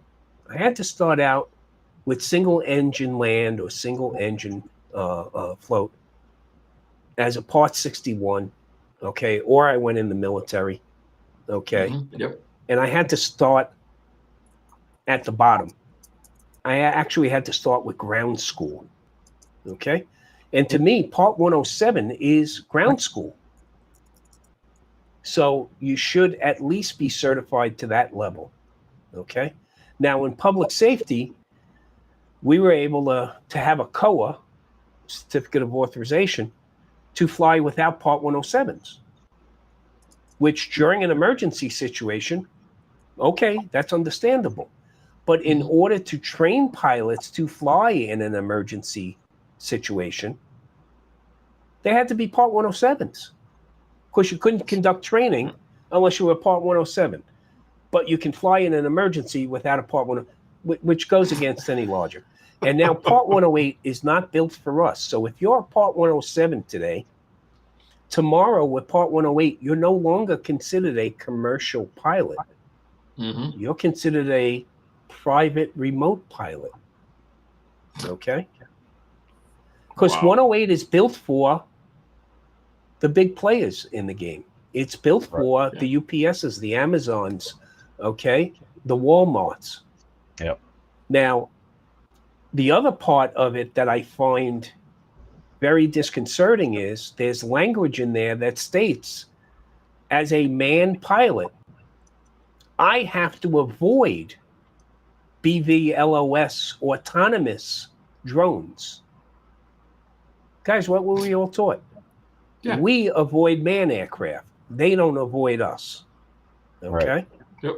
So this has language in it that discounts 107s, says we have little to no qualifications. It tells manned pilots they have to avoid autonomous BVLOS drones. So that's counterintuitive. Now, there are good things about Part 108, is the ability for, like, the energy industry to leverage drones to inspect power lines and inspect them beyond visual line of sight. And now there's, the great thing about going to a show like Commercial UAV Expo is to see that there's product out there that can do energized tethering to those power lines. So the drone can continue flying like it was plugged in. Okay. That's awesome. Look at agriculture. Somebody owns thousands of acres. Now, today they are flying BVLOS without being allowed to fly BVLOS. Well, Part 108 kind of formalizes that and brings it back into the legal realm, so to speak. Right. Okay. So there are good sides to it, but there are downsides. And the biggest downside is not commenting on it. Okay. And I mean, even if you're an enthusiast, take a look at least at what Greg put out and craft some responses on how it impacts you. Yeah. Okay. That's important. If we didn't do that in our community, and people will say, hey, no matter what we say, it doesn't matter. Okay. Yeah. And that's true if you don't do anything, if you take an apathetic approach to it. Yep. The best thing we can do is all speak up. Then they'll realize we have a voice. Right. Now, if we didn't speak up during RID, we would have had a network solution that would have probably killed the industry. But enough of us spoke up about it that was kind of whacked off the top. Okay. Right. So please, take a few minutes, look into this and see how it impacts you. That's the best thing to do. And talk to your local lawmakers. Probably if you have any kind of relationship with a local legislator, take them out to fly. That's the best thing you can do. Okay. There you go. Yeah. Because, it come on. You know what the Neo and the Flip was? Nothing but crack cocaine. Okay. It's crack cocaine, dude. Okay. Yes. And just look at Josh. What? One drone yesterday, 6 today. Yeah. Fucking guy's got his own Air Force now. Okay. And I have one in Paces here that needs to be built. So soon it'll be number 7. So wow, yeah, no, I buy mine pre-assembled. I'm all set. I'm also of that mindset, John. I like, look, please, when Eddie Nunez first got involved with FPV, he was like harassing the shit out of me. Oh, you got to do this, and I'm like, dude, I got into this to spend an hour flying and then 4 or 5 hours in post. Okay. Yes. I didn't do this to spend 8 to 10 hours building it, 20 minutes to fly it the first time, another 2-3 hours to fix it, another hour and a half to get my rate set, to go out and now fly 15 minutes because I crashed it, and now I got to put it back together again. So, hey, different strokes for different folks. That's it. Oh man, I don't know. I really don't. It's tough. I've got an Avata 2, and I probably got, I don't know, maybe 20 minutes worth of flight time on it. Maybe. I just can't. I don't know what it is. I just can't do it. But now my Neo, I'm burning batteries out of that like it's nothing. It's just so much fun. And then bring the flip on course and forget it. It's all over. I'm stuck on it.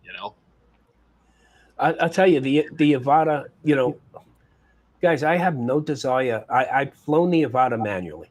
Okay. Mm-hmm. I can fly manually. I don't want to. I have no desire. To me, there's nothing more peaceful than using that motion controller. Okay. With one hand in my pocket and the other on the motion controller. Yeah. Okay. I get the cinematic quality I'm looking for. It's funny to watch people with the motion controller the first time because, man, they're wailing around like all over the place, right? And it's like Bob Dempsey. Bob said to me, please take me out. I want to learn how to fly with the goggles and the motion controller. Well, the first thing we did was sit him in a chair and strap his arm to the arm of the chair. Okay. And he had this epiphany like, holy cow, it's so much easier to fly now. Yes, because it's all in the wrist. It's all in the wrist. But now they just came out with the anti-gravity drone. Yeah. Yes.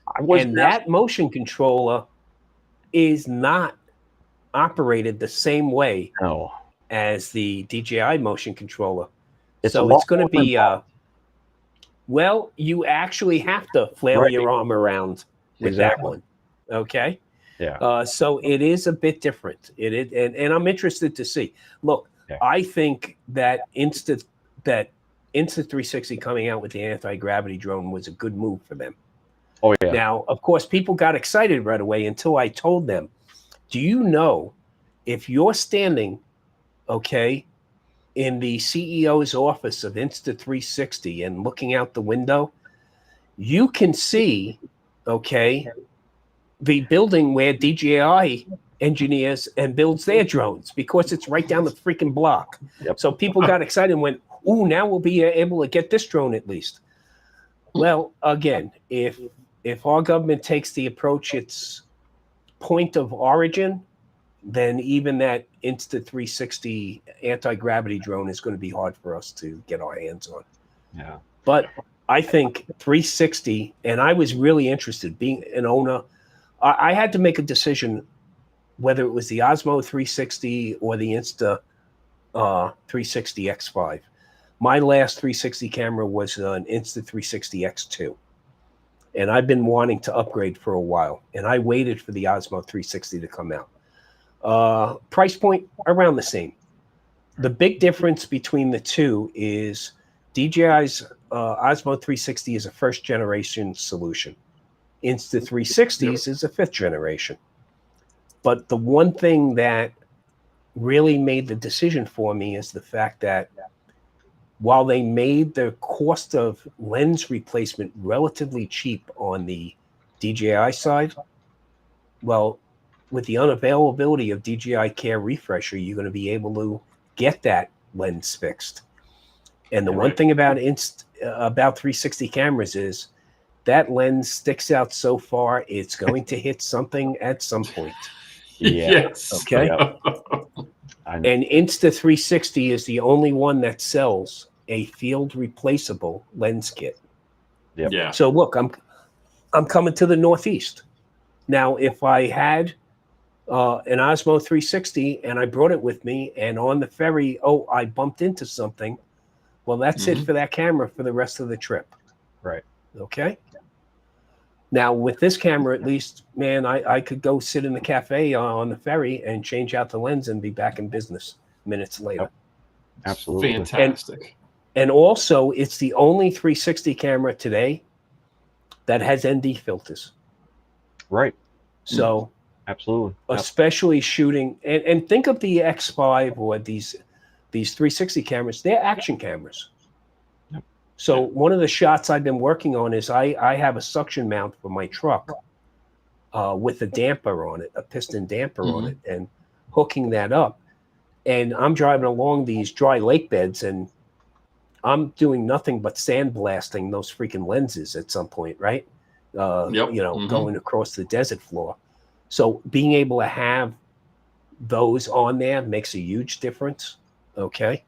And being able to slow my shots down. So if I'm shooting 8K 30, I can slow that shutter down to 1/60th of a second and get that nice blur in the image. Okay. Wow. So you can't do that with the Osmo. Right. And that's the problem today. Yeah. And I love the competition between the two companies, though. That's great. Absolutely. Okay. Oh, yeah. One comes out with a 360 camera, the other comes out with a drone. It's a wonderful thing. And it's a sub 250 drone as well, which which it's a sub 250 drone. When you first start editing 360 video, you realize you got more content than you ever planned on having. Yeah. So out of one shot, I can get 5 different points of view from that one shot, all synchronized, by the way. Yep. Okay. Which is phenomenal, because the other thing it does is it allows you to enjoy presence of time, meaning I can go out there and enjoy flying and not being overly concerned about framing. Yep. Because now I can reframe and post. So, you're doing a lot of racetrack stuff, Josh. Yep. And basically you have to have that drone pointed at whatever you're looking at and try to keep up with it. Where with this, I can fly past that racer and do a flip around at him and get a completely different view of him while not having to worry about, I overshot that guy in second position and now I'm out of place for, them coming around the turn trying to vie for first place. No, I'm still in the game. Still seamlessly capturing every other angle.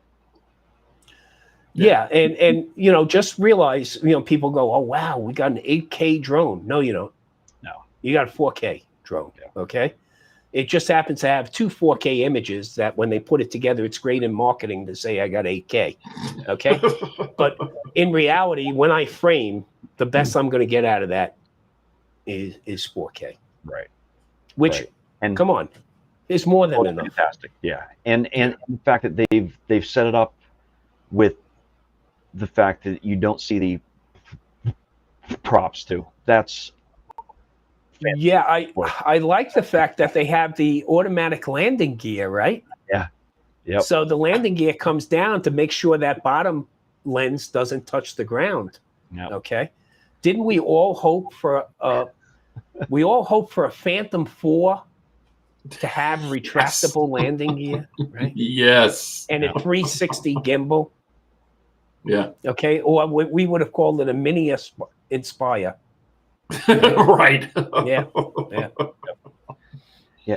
And I mean, here it is a little bit taller, but if you could fit it through a gap, think of the types of shots you're going to get with that, where in today's tech, you're going to have to find a way that if you want that image to spin, you have to fly it that way. This, Yeah. you could just send it straight through. Straight through. Yep. You can edit all that into it, and it's going to be spot on. Like, well, now we're talking just on the enthusiast side, having fun with it and capturing imagery. And did you think about the commercial side with a 360?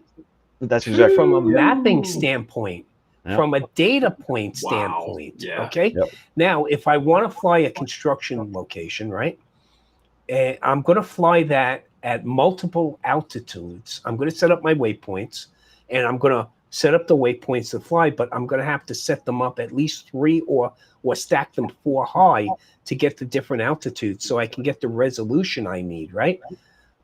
But with a 360 camera, do I need to do that?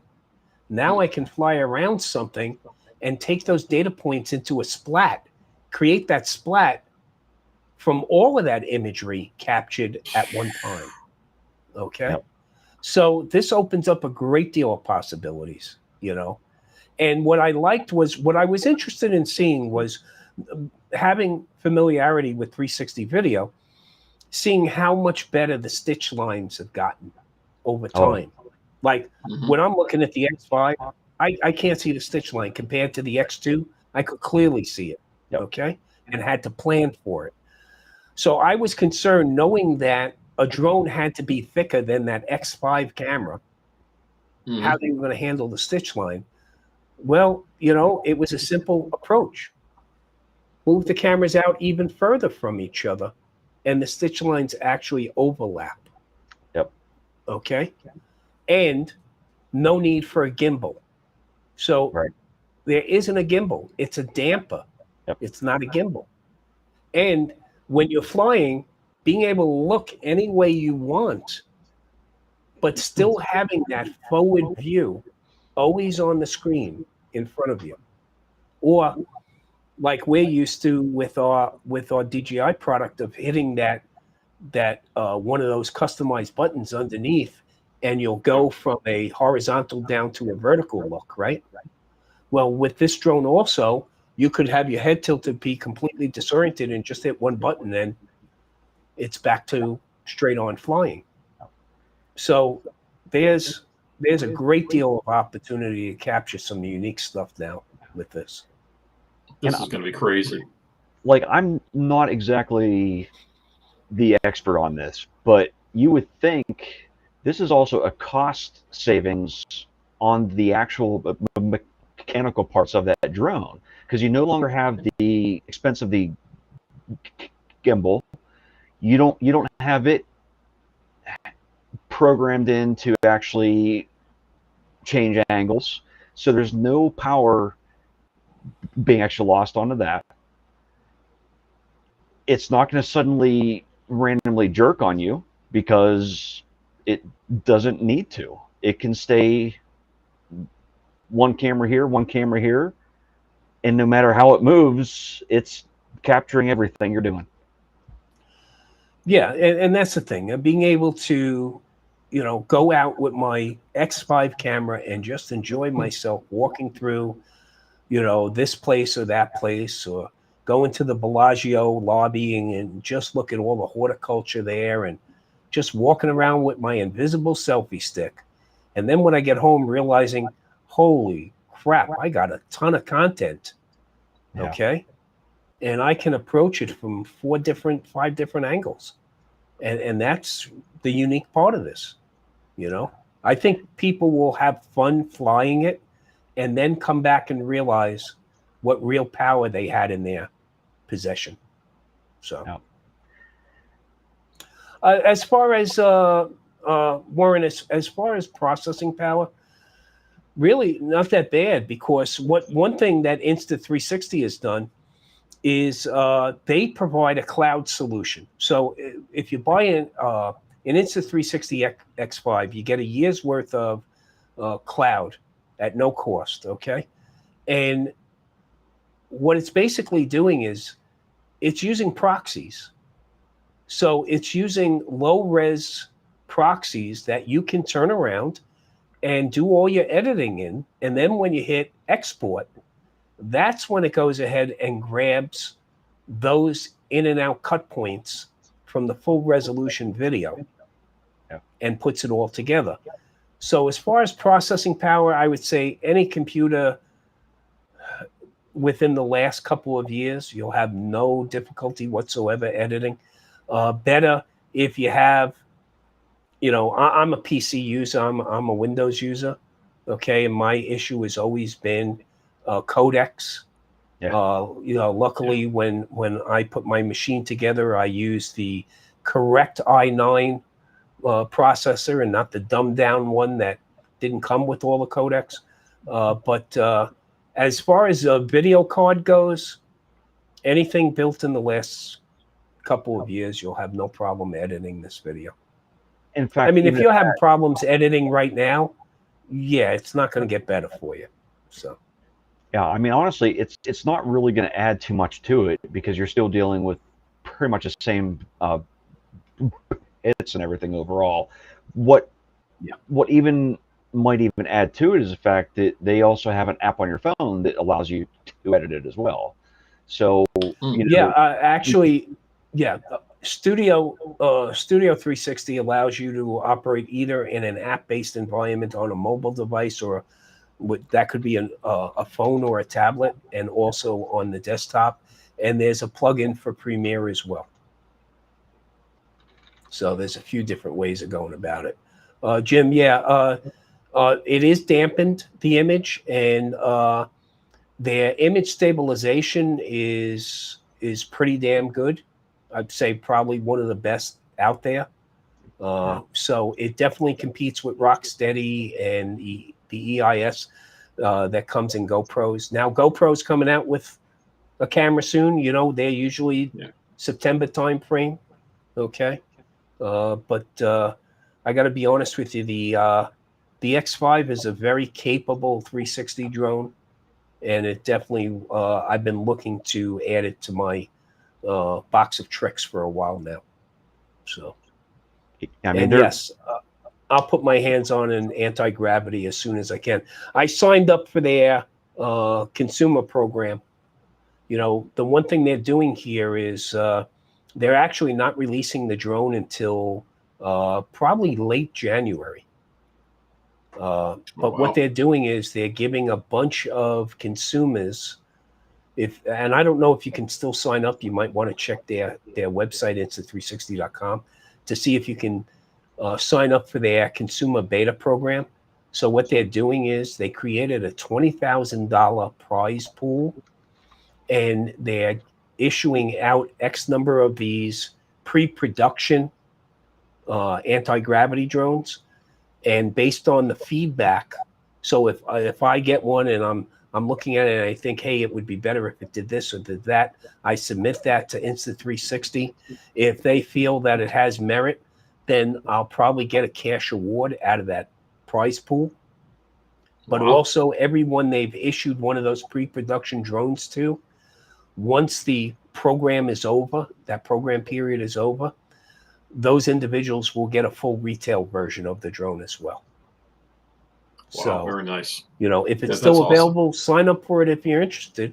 The more feedback they get, the better the drone will be when it gets released.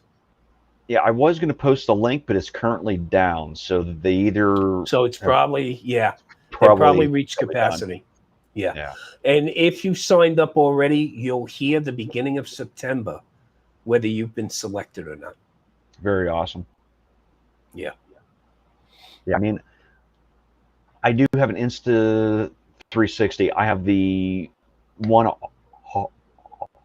RS. It's the one that has both the standard 4K lens, and you can actually change it out. I've loved actually using it. I know it's a little bit dated now, but it still works great. So I mean, buying something of theirs, even if you can't upgrade often, that whatever you do buy will hold up. Like, they actually make some awesome stuff. So, people ask me like, hey, I'm looking to buy a computer, what should I get? And my point is, you buy the latest technology that you can afford to buy. Yeah. Okay. Yeah. That's the only Yep. way you're going to future-proof yourself. Okay. Yeah. Now my workstation is several years old now, and I'm probably still good for a year or two. It's because at that point in time, I spent the money on it, to make sure that I got the latest components available. Yeah. But you got to work within your budget. Absolutely. Okay. Yep. Could I be happy flying just a Neo? If that's all I knew existed, yes. Okay. So it's your sphere of knowledge too, to some degree. But once I saw that kid on the block flying the flip, I would have to get one. I know, that's where oh my God. And I do hope that Ron Brown is able to actually come. I know he's on the fence about it, but if he does, really? Yeah, if he does absolutely come, I promised him that my flip will be there. I will take it out right in front of him. I'll fly it. I'll let him fly it, because he said it's the only drone he has never seen yet. Wow. I'm sorry. What is he, nearsighted or farsighted? I can't tell, Josh, because how many flips were there at the South Florida drone meetup? I flew one standing next to him, and he still claims he's never seen a flip before. Okay, and if I'm not mistaken, it was Marcus who said, "Didn't you see Tom flying the flip?" Yep. And Ron goes, "No, I must have missed that." And you flew yours like minutes after I had mine. So it's like both cars were in the air within minutes of each other, and he was there. But you couldn't walk through a lobby without bumping into a flip. I mean, come on now. Okay. Yep. I agree. But yeah, I mean, all of us have some awesome tech at home. We have some awesome drones. Yeah. We have awesome cameras.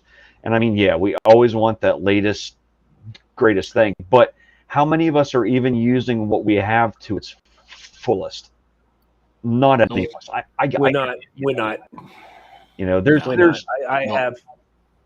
I got technology collecting dust, and it's sad. Yeah, same here. And I try to point some of it off on the grandkids, and they're like, "Yeah, Grandpa, I'm not interested in that." Yeah, what is up with that? I get it. There's me. Yeah. I just got this, and I mean, might not seem like much, but it's my first foldable. Yeah. So and it's all a fucking gimmick. It's just a fucking gimmick, Josh. It's a game changer, Tom. It's a game changer. I'll tell you what. Being able to sit back, multitasking. You know how many negative comments, Josh, I got on my X-Reel 1 video because I had to use the thumbnail, a game changer. Okay? And boy, the only negative comments when people beat me up, that's not a game changer, is overused. That's not a game changer. And I go, well, it depends on what game you're playing. Okay? If you ask me, if you're standing outside and you're trying to actually look at a screen that doesn't get overly bright, you have sun hitting you, that's a game changer. Being able to put, hey, Brad, that's a game changer. Absolute game changer. Look, anything can be a game changer. Okay, I had from the job, I had open heart surgery about 7 years ago. Okay, and those fucking drugs they gave me afterwards, they were a game changer, bro. Okay, I remember going to the cardiologist afterwards, and the wife, of course, very concerned. Hey, what kind of diet should he be on? And the cardiologist is like, why? What is he? Oh, he loves fucking burgers and steak. And then, and the cardiologist looked at me and smiled, and he goes, better living through chemistry. God bless you. Okay. And it pisses her off because my cholesterol numbers, okay, are things they make movies out of. Okay. Yep. Mm-hmm. So, it's a wonderful world. It was a hard road to get there. Believe me, I would not recommend it to anybody. Yeah. Okay. Yeah, no. But post, I still love my milkshakes, and hey, look, getting this dad bod took me a lot of work, bro. Okay, so. And I mean that matzo ball soup all of us had up. Oh, he didn't know how to deal with that, John. Okay, really? He didn't. Boy. We found a good Jewish deli. Okay, Yep. go figure in Florida how you would Mhm. find a good Jewish deli. Okay, I think we tripped Yeah. over 3 of them before we got to the 4th one. But we sat there, and a couple of us started to order matzo ball soup, and I think it was you, Josh, and TJ giggles. Okay, and we all know why. Okay, what are you getting? What are you getting there?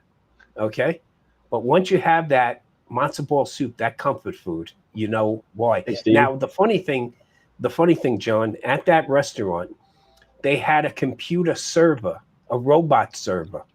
Oh boy. Okay. Oh boy. So the waitress Oh, boy. comes out with one plate, and there's, what were there, 6 of us sitting in there? Okay.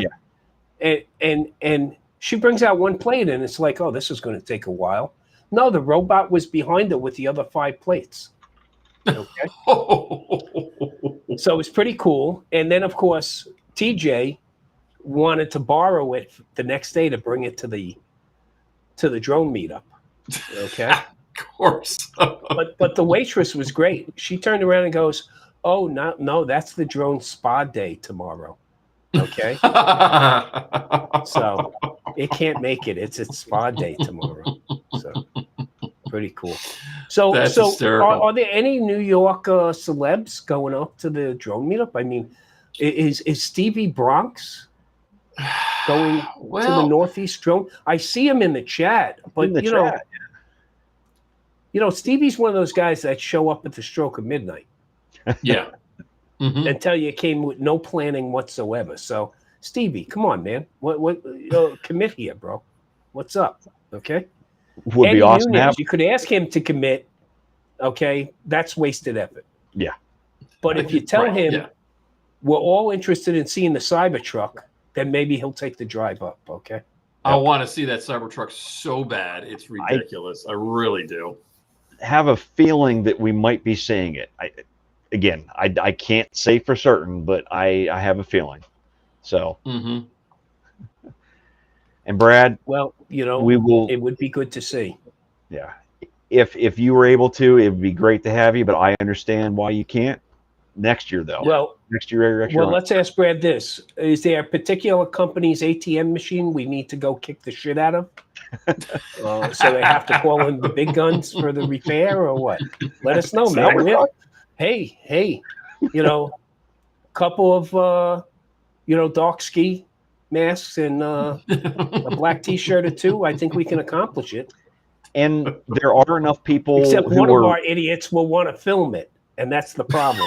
Okay? Right, exactly. That's what will happen. Do not submit those for the no. contest. We don't want to see you guys smashing up the ATMs. I mean, we do, but let's not know exactly who it is. All right. Right. So Herman and Lawrence are coming up. Yep. Yes, they are. Absolutely. Good. Yeah. Yep. Good. Yep. Yeah, so it's gonna be awesome. Eddie will be collecting recyclables. But yeah, anybody who lives in the area, if you know an ATM, I can't remember what company exactly, but we can definitely actually figure that one out. If something breaks between now and then, Yeah. things happen. Yeah, well, we're bringing down the whole ATM network here in Vegas, so Brad can make it out here. Okay, in November. Hey, for that meetup, one of the other things we got going for that meetup is we have a bucket list item. Our friends, Drone and Visions, they run an off-roading company where they go out off-roading and take drones with them. So you're talking about access to some places without a high clearance vehicle and a bit of know-how to get to some of these places is just going out there is freaking amazing. And then to be able to fly your drones when you're up there, at these locations. Like we took Bob and Audrey out, Bob Dempsey and his wife Audrey out, and they've been residents of the Valley for 40 plus years. And Bob was just couldn't stop talking about how he's never even known about this place, never seen this, and just being able to picnic up on this mountain bluff and overlooking this area is just amazing. And being able to fly your drones and capture that imagery, that's going to be a great outing. Okay. Plus we have a bunch of adventures like you guys do, of going to unique places all over the Vegas Valley. Boy, I'll tell you what, that's on my bucket list. It really is. Yeah. If I can make it out there, I'm absolutely going to. Right now, not looking very good, but you know what? Things have a way of changing. Hey, Captain Ray's finally in the house. Where have you been, Ray? Hey. The only thing I'm going to warn you guys of is your success is something you're going to have to be saddled with now. Okay, as you go forward. Okay, so yeah, what did I say? I said it was a labor of love with a ton of labor thrown in. Yeah, right. I mean, so you better love it. What you're saying though is we have a little over 2 weeks to be able to sabotage it somehow. So maybe it right. Not even a chance, Josh. Not even a chance. I'm very satisfied with how everything so far has gone. I couldn't have expected this, honestly. I honestly never thought it would be what it is right now. And I can't even imagine what it's going to be like when it's actually here.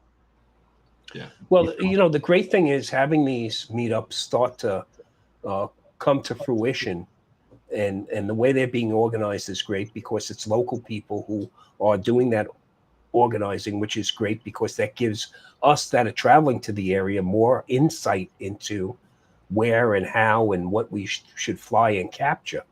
But it gives us all the ability to go visit these places. Like, yeah, you know, I was looking for an excuse to come back to New York.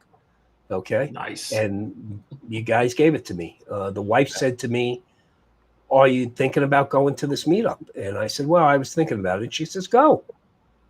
She says, "Go. Why not?" Okay? Can't argue with that. So, you know, I'm going in. I'm going in a few days early because I'm going to meet up with the fire commissioner for New York. We have a get together. We're going to, you know, which is a great opportunity to see a bunch of folks, you know, from the job. Like I said, it's an extended family. So it's great to get back there and see that cast of characters, and then to be able to come up your way and hang out with you guys and get to fly up there and, you know, and build more friendships as a result. Yeah. There's so many that will be at this that I don't know. Like we've briefly met somewhat online, but you know, most of the ones from South Florida, I definitely know much more. You know, we've hung out over months now at this point. But there's people that I'm going to be meeting for the first time that I've only heard their name. I've watched a couple of their videos. Some haven't even actually posted much. You know, just that they really have an interest in this, and I cannot actually wait for it because that's going to just add to it. Like there's so many people I met down south that were just amazing. Like, you know, you, Bob, and you know, Ron, everybody. I just amazing. And it's like, you know, knowing that we're going to be expanding that now, and I'm going to be expanding those that I know. Yeah. It's everything that we can do to help this community grow. And in times like what we're actually dealing with, the community is what, at the end of the day, will still exist. Yeah, and that's a great thing. I mean, you know, you talk about friendships, like, you know, come on, you know, goofing with Stevie. Stevie and I met along a shoreline on the Hudson River, and Stevie had his son with him, and it was great. And now I see Stevie's son is basically a grown man, you know, and you know, meeting up with Ray Kelly. And yes, Ray, I'm not sharing a room with you and Mike, though. I hear weird things happen there. So I got my own room, Ray. Okay. But it's, you know, some of these friendships you wind up building, and you know, these are friendships that you get to keep for life. Yeah. You know, so and the one thing, you know, it's funny because my wife can have a dozen friends and she'll say to me, I got more friends than you. Now she's saying to me, I don't know half the people you know, you know, from the industry. But no, it's that the social aspect of it, and being able to go out and fly. You know, look, I didn't do much flying at the South Florida Drone Meetup. I would say like I had the drone up at the actual meetup in Jensen Beach. I think I had the one of my drones up for 10 minutes, and that was it, because that wasn't what it was about for me there. It was about just networking with people. Yeah, the day before, the day after, yeah, that's a different animal. Okay, but you know, getting people out there to fly, to hang out with each other, to share tips and tricks. Okay, Yeah. That's it too. I'm look, when I stop learning, that's when they start throwing dirt on top of me. So you're I'm absolutely always right. looking to expand my horizons. Yep. Okay. Yeah, Stevie, almost 9 years ago, Stevie. That's amazing, man. That's amazing. Okay. Yeah, Stevie, it probably feels like 15 for you, dude. Okay. I'm trying to slow time down, Stevie. I don't know about you. I'm trying to slow things down a bit. Okay. Jeez. The only way I know what day of the week it is my pill dispenser tells me it's Tuesday or Wednesday. Okay. So please. Fuck. Well, there's many that keep calling me like the kid here still, because apparently I am maybe near the opposite end here, but like still, I think it'd be great though, with everything that you're doing too, to get younger kids involved. That you know, I'd love to find a way to get more to actually come to these meetups, but I mean, Yeah. it isn't easy. Now I know that Paul Brown will be having his there, so I mean that's fantastic. Yeah. I'm not sure how many others. My daughter may be able to go. I do have her signed up for it, but not. She can't get a ticket unless she's there. Just so you know, there's not going to be any of that favoritism, that hashtag rig stuff. You know how that works. None of that. None of that. Guaranteed. Warren's going to be watching one way or another. Which we are going to try to live stream. It might not be through this channel. It may be somehow on either my own or John's up there, but we will try to have it on there so those who can attend can at least have an idea of who all's up there, everything that's happening, some of the chaos. Yeah. Guaranteed some of it will happen. So yeah. You know, look, so John, I know how you feel, and here's how you deal with that, John. So what we did is we retired out to Henderson, Nevada. We moved into a 55 and older community. So that makes me feel young again, okay? Because just like this drone community, we mark on the curve, okay? So I'm definitely not the oldest in the community, although some of you think so. But yeah, look, with age, hopefully comes wisdom. And then again, you got the drone community. So yes. We know that wisdom can sometimes be lost on having fun. Absolutely. And what does Heron say? Trees are dicks. Okay. Yes. So, and you think we know to stay away from them? I tell you, one of the best things about our meetup was getting Ken Heron and Ken Dono together. Okay, in one place. Okay, without police on site. So that was a great thing. We had. Oh, did he? And And that's the great thing about it, is the personalities. Yeah. Without a doubt. Yeah. It's crazy. I don't know if we should get this actually wrapped up here soon. We're well over 2 hours now. Oops. But sorry, Lloyd. To any of those that just actually hopped in, that may not have seen the very start, something that we just announced today. Well, actually, there's a few things here. We will be having a video contest for those who are at the meetup. You have to take the video with your drone while you're there. The exact rules will be posted here soon, but we're going to try to actually keep it within 1 minute long, just so it's very easy to actually look over.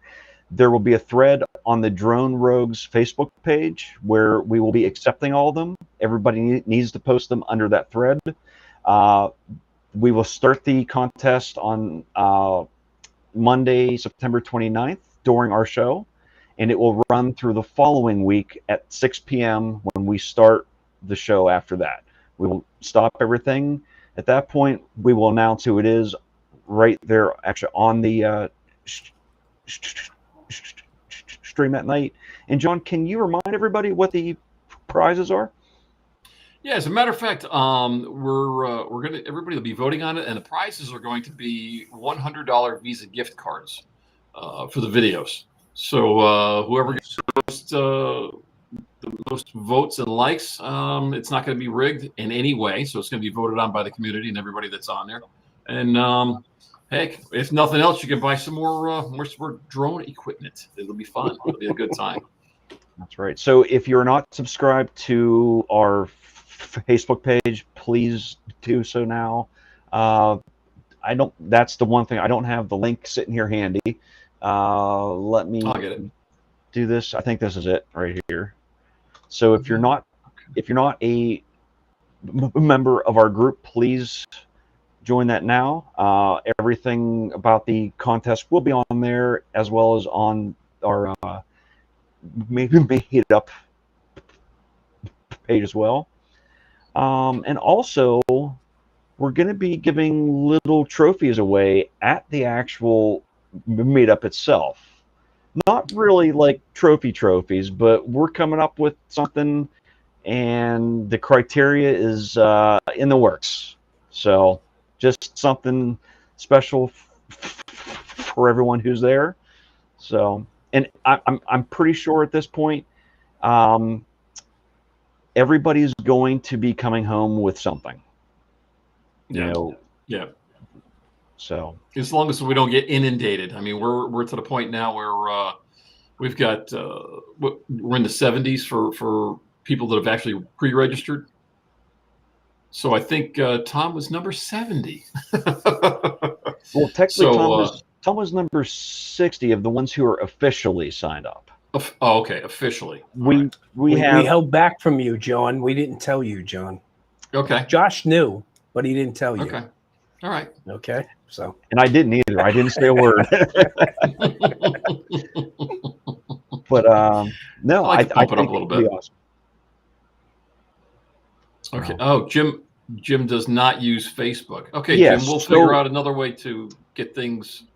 So what I thought was, if they want to let us know during our show in the chat, we can go to their channel, we can grab it, and we can post it for them. So sure. You can share it to the group. Yeah. So if you guys want to actually share it to us via the chat, make sure that you clearly state that this is your video that is going into the contest, and only one video per person as well.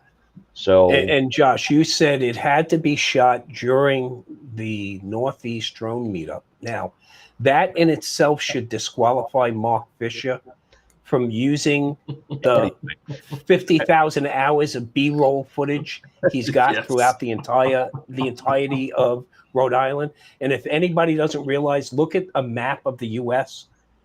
You could walk Rhode Island in a day. Okay, so you're not lying. Mark Fisher Mark Fisher has to use video that's time coded for the time and place of the Northeast Drone Meetup. Okay. And in fact, since oh it's man, community-driven vote, I mean, if everybody wants to gang up on him and not actually vote for him, hey, that's all on you guys. You know, if you wanted to declare mutiny on him, by all means. No, we can't. Look, Paul will be there, and Paul will then talk us, do an undress of us as far as mental health goes, because we can't. You can't fuck with Mark's aura. Okay, don't do that. Okay, you know, climate control is one thing, but if we dampen the shining sun that is Mark Fisher, we could all have problems. Okay, This is true. This is true. Yeah. oh man, that's hysterical, guys. Again, everybody, thanks for hanging in there. I mean, we're 2 hours and 16 minutes in. Tom, you've been phenomenal guest. I mean, just Fantastic. like just record setting. It's awesome. Thank you so much. Nobody warned you how verbose I am, did they, John? Listen, I'll tell you what. I'm waiting for the meetup. I can't wait to fly with you again. It'll be fun, man. Definitely. Yeah, absolutely. Oh boy. So I guess I don't know. Any parting things that you guys want to plug, or I think we put it all out there, but. Well, you Josh, got the you got anything Northeast hanging? meetup coming up, and then after that, we have the Vegas drone meetup. Okay, and after that, you have the South Florida drone meetup in April, a week later than it was this past year. So hopefully that works with scheduling. I'm hoping I'll be able to get there. But, yeah, that's the 10th to the 12th, I think. Yeah. Yep. Yes.